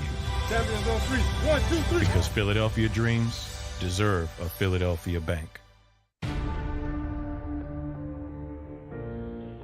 When it comes to the fight against insurance companies, large corporations, and the healthcare industry, injured victims are always the underdog. But that doesn't worry us. At Messon Associates, we're an injury law firm from Philadelphia, and we come to fight. Our clients know that they've got representation with a chip on its shoulder, and it's the same chip that makes Philly the toughest city in the country. Call 215-568-3500 or visit us online at messalaw.com. Messon Associates, the toughest injury firm in Philadelphia. Go for the midnight dares. Go for the game. Go for the hits. Go for the fans. Go for the win. Go to Ocean Casino Resort. Book your trip at theoceanac.com.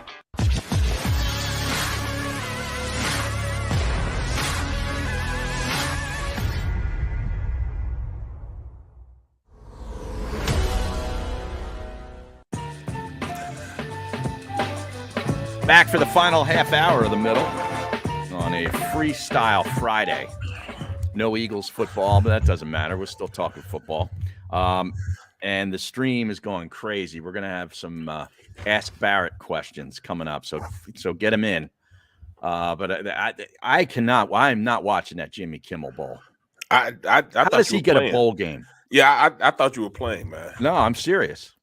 That's ridiculous, man. That is ridiculous. Why don't we should have a Barrett Brooks right bowl game? I mean, where would we play that? Oh, Busch Stadium in St. Louis. Well, I thought you wanted to go someplace warm. You're always like complaining that you played in Super Bowls and covered Super Bowls in cold areas. St. Louis is cold this time of year. I know, man. I know, but that's all I know, bro. That's all I know. That's it. All right, let's get the video. You're right, man. It's really. How does this happen? The Jimmy Kimmel Bowl. I'm telling you, it's true. I don't know how either. This is absolutely ridiculous. It's a Jimmy Kimmel Bowl. Yeah, Jimmy Kimmel. Well, he paid for it or something? I assume so. It's got to be promoting his show, right? Yep. right? The Jimmy Kimmel Show, which I don't watch. I don't watch any of those stupid late night shows anyway. But anyway, let's get to the video of the Rutgers game last night at the Rack. It was a tight game throughout, and I videotaped the final 20 seconds or so of this game. Now here's Purdue with the ball. They run a nice play here. Watch this, and then watch happens afterwards. They're going to get into their big right here, and he makes a beautiful play off the glass to take the lead. No timeout. Here comes Ron Harper Jr. over half court. Bang! Oh! How about that to win the game? Oh! Just inside half court, Barrett. He was still on the R in the middle of the court when he let that baby fly. That's Ron Harper's kid. Remember Ron Harper? Yeah, from the Bulls. With the Bulls? Yeah, that's his son. Pretty good player. Oh, I see. That was incredible. That was, bro. Yeah. Wow. And they stormed the court, and they have every right to storm the court. They beat the #1 team in the country. Purdue was number one for just a couple of days, I guess. Right. But I thought that was pretty awesome. Wow. And that Seton Hall, Texas game was pretty good, too. Both teams are pretty good. Well, I mean, Seton Hall's Texas got a always had a squad. pretty good game. Yeah. Yeah. Well, Seton Hall, man. The boss lady went to Seton Hall to get one of her master's degrees. So. Oh, yeah? Yeah. Okay. Travel up the road. Yeah. Upstate New Jersey. Do they have upstate New Jersey or just upstate New York? Yeah, where's that? East Orange or West Orange, New Jersey or something? Yeah. Yeah, one of my buddy's sons goes there. Yeah, it's expensive. Very, very Is expensive. it? Seton Hall's very expensive, bro. Huh. Okay. So your buddy has a little money. Well, I don't know. He might have gotten a scholarship. No, he doesn't. He doesn't have any money. He doesn't have any money. All right, you want to get to this video. Oh, he's broke. No, he's not broke, but he got divorced and she took all his money. Oh, okay. It's all bad. Let's get to the video of the UFOs. I hope people can see this. Now, this is from there's audio to go along with this. Now, do you see them? 1, 2, 3. They're almost in a formation. 3, 4, 4, and 4. I don't know what that is. That is some weird shit. That's the co-pilot. Ryanair 2735, contact Ho Chi Minh 120.17, good day. Ho Chi Minh 120.17, good day, Ryanair 2735.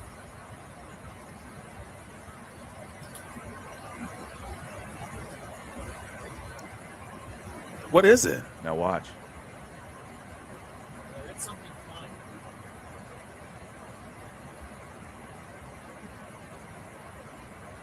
And all of a sudden, they're gone.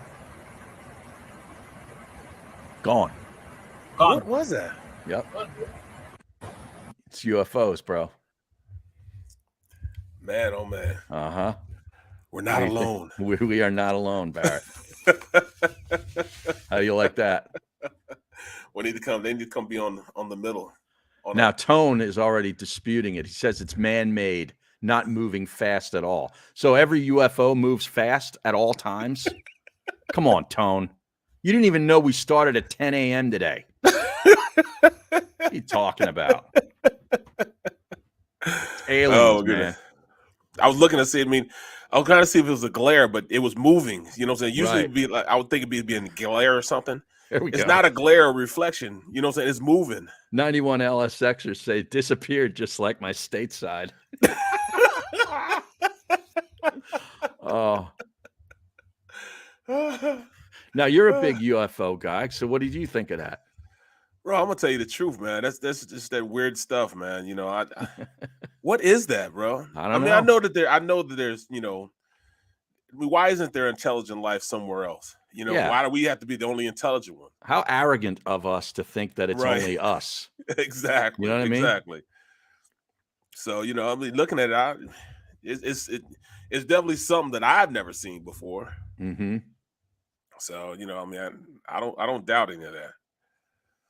I don't doubt any of that at all. I watch too many shows like that to doubt it. I was watching this show yesterday, man. It came on, man. I should have been watching basketball. I was watching this show where all these pods came down to Earth and they landed in Earth and they were communicating with blotches of ink or whatever. I know somebody in the stream knows. Blotches of ink. Yeah, against the the window of the pod that they were in. This lady, she's in there, she's interpreting what the speech is and all that stuff. I watched it yesterday. I forget what it was, man, but it's kind of creepy that I'm watching that and here you are, right? Looking at stuff like that. Also, was this on stuff. Disney? No, this is on regular cable, man. I forget what it is. I forget what it's called. But they communicate with ink blotches, and there's pods that landed in different places of the world, and I forget what it was called, man. Now G7 MBL3 Gaming says that he saw a UFO 8 years ago. You can't just say it and just forget it. You got to kind of, Yeah, I need more information, yeah. and I hope you took a picture of it. Right. 91 LSXer says, I saw Gargano hang gliding. A UFO, Bo. A UFO. A UFO.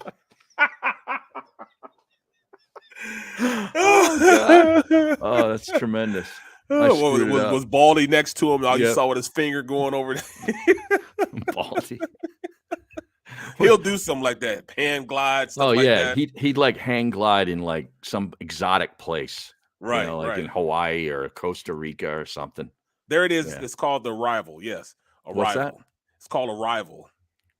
Oh, Arrival is the movie that you're talking about. The movie I was talking about, Arrival, yeah. Alexander Freeman saw it. Amy Adams is in it. Yeah. Oh, yeah? Yeah. She's the one that she's the language guru or whatever you want to call it, expert. Oh, okay. So she can interpret their speech or their communication? Yeah, she started to define what it was and interpret what they were saying. This isn't based on any true story, is it? No, okay. No true story. All right.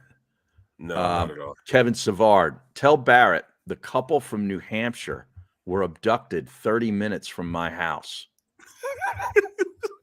What couple in New Hampshire? I'd have to move from there. Yeah. Wait a second. There's a couple in New Hampshire that was abducted? I don't know anything about this. You heard this? No. Let me see. I got to see this. Barney and Betty Hill, an American couple who claimed that they were abducted by extraterrestrials in a rural portion of the state of New Hampshire. This is way back in the 60s. 1961.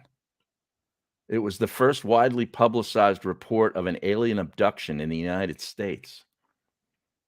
I had no idea about this. Me neither. Wow.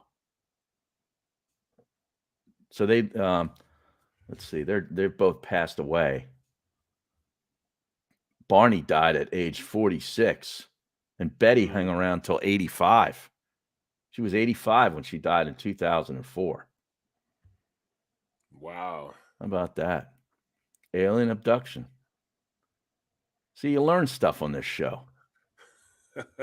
Most of Betty Hill's notes, tapes, and other items have been placed in a collection at UNH, her alma mater. Wow. I'd like to see that. That was probably a movie, too. You think? It should be. According to a variety of reports given by the Hills, the alleged UFO sighting happened at 10:30 p.m. in September of 61. The Hills were driving back to Portsmouth, New Hampshire from a vacation in Niagara Falls, just south of Lancaster, New Hampshire. Betty claimed to have observed a bright point of light in the sky that moved from below the moon and the planet Jupiter upward to the west of the moon. While Barney navigated U.S. Route 3, Betty reasoned that she was observing a falling star, only it moved upward. How's it falling if it's moving upward? Right, because it moved erratically and grew bigger and brighter. Betty urged Barney to stop the car for a closer look. as well as to walk their dog, Delcy. Barney stopped at a scenic picnic area just south of Twin Mountain. And this goes on and on. My God, I got to read this. You're hooked now. Exactly. Wow. Maybe they're just coming down to get some White Castle. Right. Yeah. Oh, my God. Okay. Kevin says that Project Blue, whatever that is, it's a book, featured them on a TV series. Project Blue? Yeah, Project Blue. And they abducted Ben Simmons' jump shot, says MS69. I saw that. That's where it went. You can say Markel Fultz, too. Markel Fultz, too. I think he was abducted. What is it, man? What is it about Philly sports, man? I don't know. It's so hard to play here rather than playing in other places. You know, I because know. I played here and expectations, yeah, they are high, but I thought they were high in every place. You know, you get drafted. You know, I mean, I would think that you would want to play the best of your ability, so the expectation would be a lot higher because, you know, in whatever city you're getting drafted in. So, what makes Philly so different from anywhere else? I don't know, man. I only know about being drafted in Philly because that's where I got drafted at. Right. I don't know about being a draft pick anywhere else. Me, I was expected to play well as soon as I got touched down in Philadelphia. You know what I mean? Yeah. It was already high. They told me, look, you're going to be competing for a starting job, whether it be guard or tackle. We expect you to come in and play. Mm-hmm. So they told me that as soon as I got off. You know, that's the first thing Ray Rose said. He was, he had a dip in his body. Don't come in here BSing now. You got to get your ass going. Let's go. All you right, got to go. Is that what he said? Yeah, that's what he said. Let's go. Let's go. All right. Angry Al just tweeted something for me, some link. I'm gonna go down a rabbit hole this afternoon, Barrett. I can see it right now. He's all hyped up because I said his Dallas Cowboys are going to beat the Washington football team. That's why he's all hyped right now. Well, they probably will. Oh, I know they will. Yeah, they're going to have a hard time blocking Mr. Parsons. I'm sorry. Right. I think Heineke. Everybody's all talking about Heineke right now. He's going to have a rough day. What's your over/under for sacks for Parsons? That might be a player prop we could get involved with. Yeah, I think it's like 1.5. Oh, you've looked this up already? No, but that's what I'm thinking to myself. Oh, so you would take the over on 1.5? Yep. Let me see if there's something up here right now, because that might be something I get involved with. Let's see. Yeah, because Kevin Bloomfield's obviously looking for more locks after we gave out Minnesota yesterday. Right. Yeah. Let's see. All football. I'm looking here at Parks. All right, here. John Doe says I could draft better than Howie. Yes, you can. Well, yes, no doubt in that. Well, now the that one draft though, it was 2018 when they took Goddard. That draft is looking really good. Goddard, the Sanders. They didn't have a first round pick that draft, right? No, I don't think they did. It was Goddard. Goddard was a second round pick. Yeah. And Sanders, wasn't it? Yeah. Weren't both of them second round?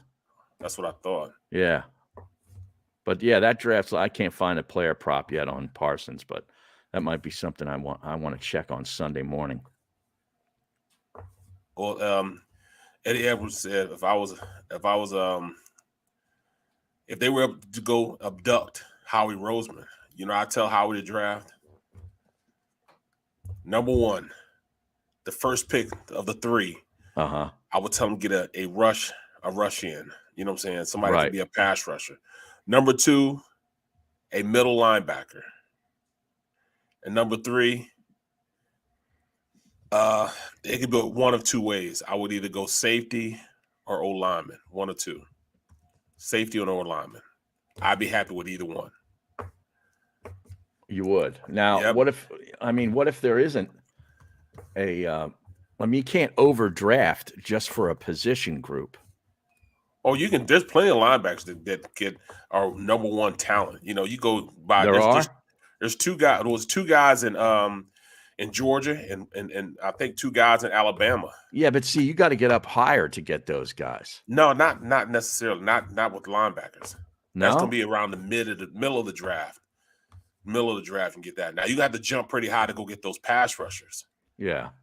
But the linebackers, you can get mid first. I also think they're going to that trade safety Andre from Notre Dillon. Dame's going to go high. Yes, he's going to go very high. Yeah, Kyle he won't Hamilton. be there. He won't be there. He Let me definitely see. won't be. He's the next Harrison Smith. Right. He's going to be that good. All right, Nakobe Dean. That's your guy out of Georgia, right? Yes. Yes. I see a mock here having him go 13. Yep. So they could get him. Mid to late first, yep. They could get him. It's also the linebacker from Alabama. Ojabo is listed as a linebacker, the defensive end from Michigan. Yep. Yep. Who else? He'll go to somewhere like Pittsburgh, a 3-4 type of defensive / linebacker. Ojabo? Yeah, Ojabo will. Trying to see if there's another. Karloftis from Purdue. They have in this draft going 22nd. That's pretty low. I thought he'd go higher. Trying to find another linebacker for you. Oh, Devin Lloyd from Utah. You heard about him? No, I haven't he's seen listed here in the late at the end of the first round. This is just CBS Sports. It's a little early for mock drafts. I think so. No. Yeah, I think so. Carson Strong, they have going to Pittsburgh. He's the next Big Ben. I said that. Yeah, right. I know you did. He's the next Big Ben. It sounds like Big Ben could hang it up. Yeah. Yeah. And you say, yeah, he's big too. Isn't he about 6'5"? Yep. Yeah. Yeah, I could see that. What about Tyler Linderbaum going to the Eagles from Iowa, an offensive lineman? Yeah, he's pretty good too. Yeah. Yeah, he's a road grader, just like what they got in the second round. Dickerson. Yep, he's the next Dickerson. That's pretty interesting. I like Ojabo, man. They got Kyle Hamilton going in the top. They say he might go top 5 picks. Kyle Hamilton to the Giants, number 6 in this one. Yeah. Yeah. Man, that's high for a safety. That's very high for a safety. Yeah. Usually don't do that. Matt Corral going 3rd. The quarterback. Yeah, to Houston. Hate to do it to him.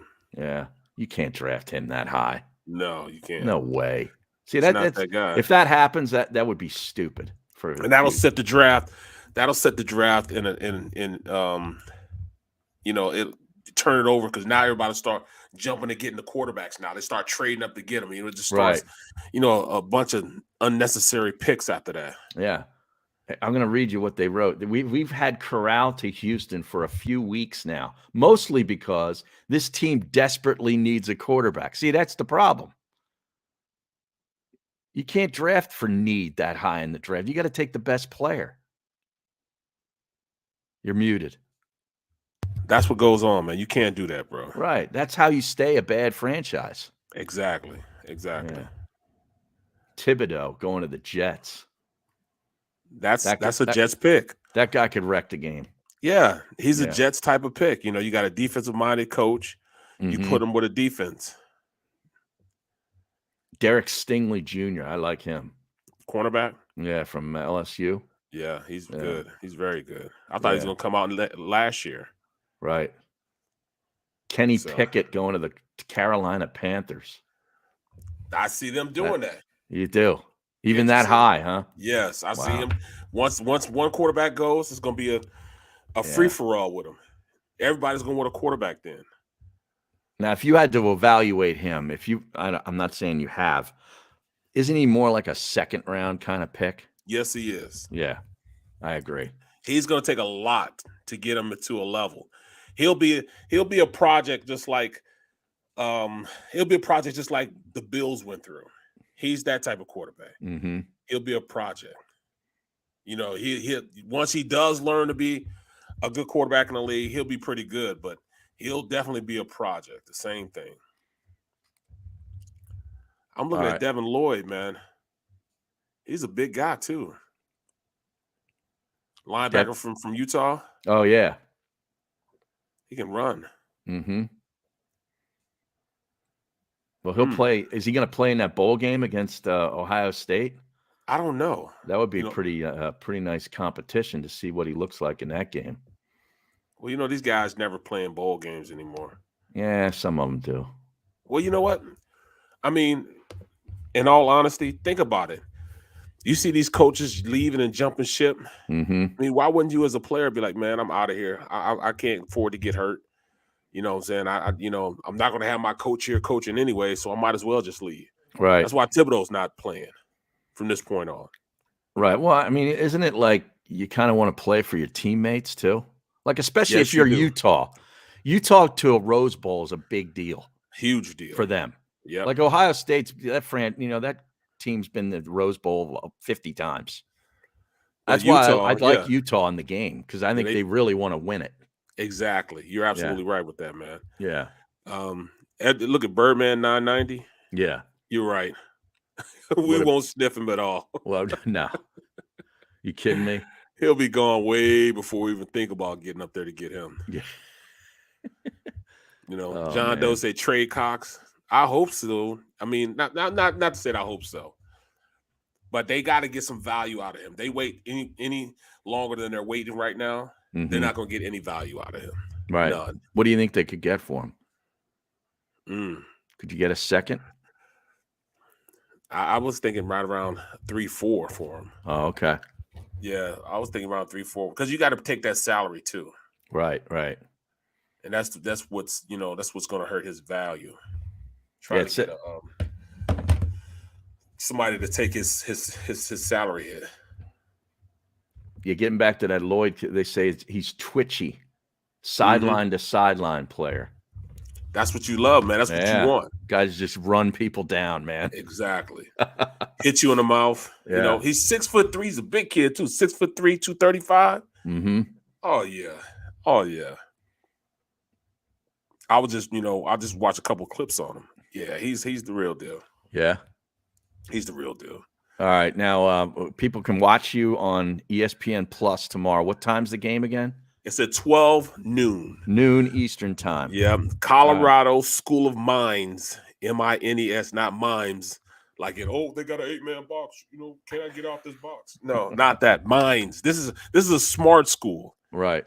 This is the upper echelon. This is like it's the Harvard of like mechanical engineers and stuff like that. These are science-based. How long have they had a football program? Did you look into that? For a long time. They've had for a long time, and they stay very competitive. They recruit a lot out of Texas and California, but you have to, it's almost like being at a Northwestern. You have to be smart to get in that school. You have to maintain a GPA. Like I was talking to the coaches in the coaches meeting. They're like, well, I can't just tell them, hey, this is what the defense is going to run. They want to know why we're running this defense. How does it affect them? They want all the answers because they come to meetings with questions on what's going on because they also have their answers that they want to get answered. Okay. They have the answer and they want to see what your answer is going to be. So, they're those type of kids. But then you got Valdosta State. Right. These kids, they have a lot of kids that are really D1 prospects, but just didn't have the opportunity to go D1. Okay. So they got some athletes out there, man. And they recruit a lot of Florida and Georgia. Right. So it's going to be, I don't think it's going to be as good a game as, I've had before. Because, if you look at, the athletes, if you go athlete for athlete, Valdosta has probably a better team from A to B. Right. But you talking about tough, hard-nosed Midwest kids, that's what you're going to get. You're going to get them big corn-fed, guys that, are smart, but just tough. Now, they're the guys that you go to a bar, and you might punch him, and he'd be like, yeah, come on. Let's go. Give me more. Right. So it's going to be these tough, hard-nosed kids at Colorado School of Mines. I can't find a line on this game. Well, it's the D2, man. Yeah, Oh, that's right. It's D2. Yeah, Yeah, I'm thinking D2. it's FCS. Yeah. FCS is next week, next Friday. I don't know who will have in that game yet because they haven't played to get into this game yet. Now, is this the D2 championship? No, it's D2 Semis. Okay. Yeah. All right. So the next game will be a championship. Well, enjoy your game. Have safe travels. Thank you. Enjoy the football on Sunday. You'll be able to sit back and relax and watch. Oh, you got to go to that thing though with Amy. Yeah, she all messed me up. See, friends and coworkers like that, who needs enemies? You know what I'm saying? Not a good. I can't watch Sunday Night Football now because of her. She ruined that for me. Oh boy. All right. Well, enjoy the afternoon of football, Dallas and Washington football team. Thanks for listening. Thanks for checking in on the stream, and we'll talk at you on Monday at 11.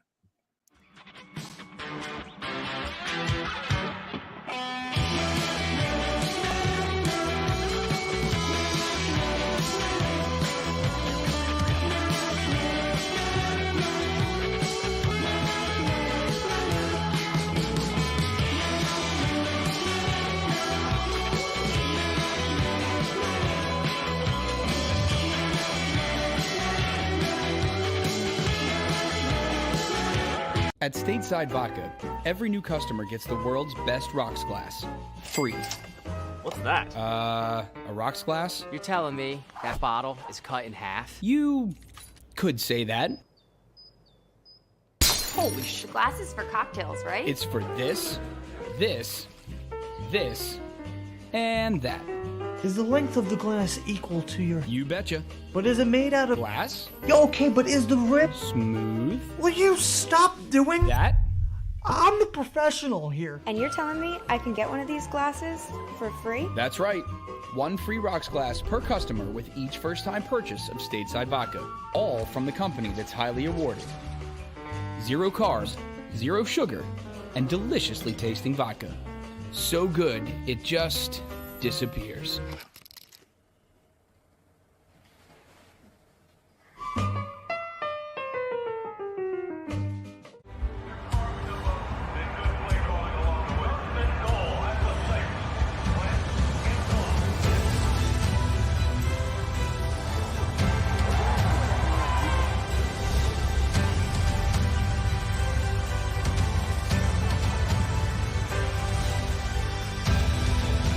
Field of life, First Trust Bank is there for you. Champions on 3. 1, 2, 3. Because Philadelphia dreams deserve a Philadelphia bank. When it comes to the fight against insurance companies, large corporations, and the healthcare industry, injured victims are always the underdog. But that doesn't worry us. At Mess & Associates, we're an injury law firm from Philadelphia, and we come to fight. Our clients know that they've got representation with a chip on its shoulder, and it's the same chip that makes Philly the toughest city in the country. Call 215-568-3500 or visit us online at messalaw.com. Mess & Associates, the toughest injury firm in Philadelphia. Go for the midnight dares. Go for the game. Go for the hits. Go for the fans. Go for the win. Go to Ocean Casino Resort. Book your trip at theoceanac.com.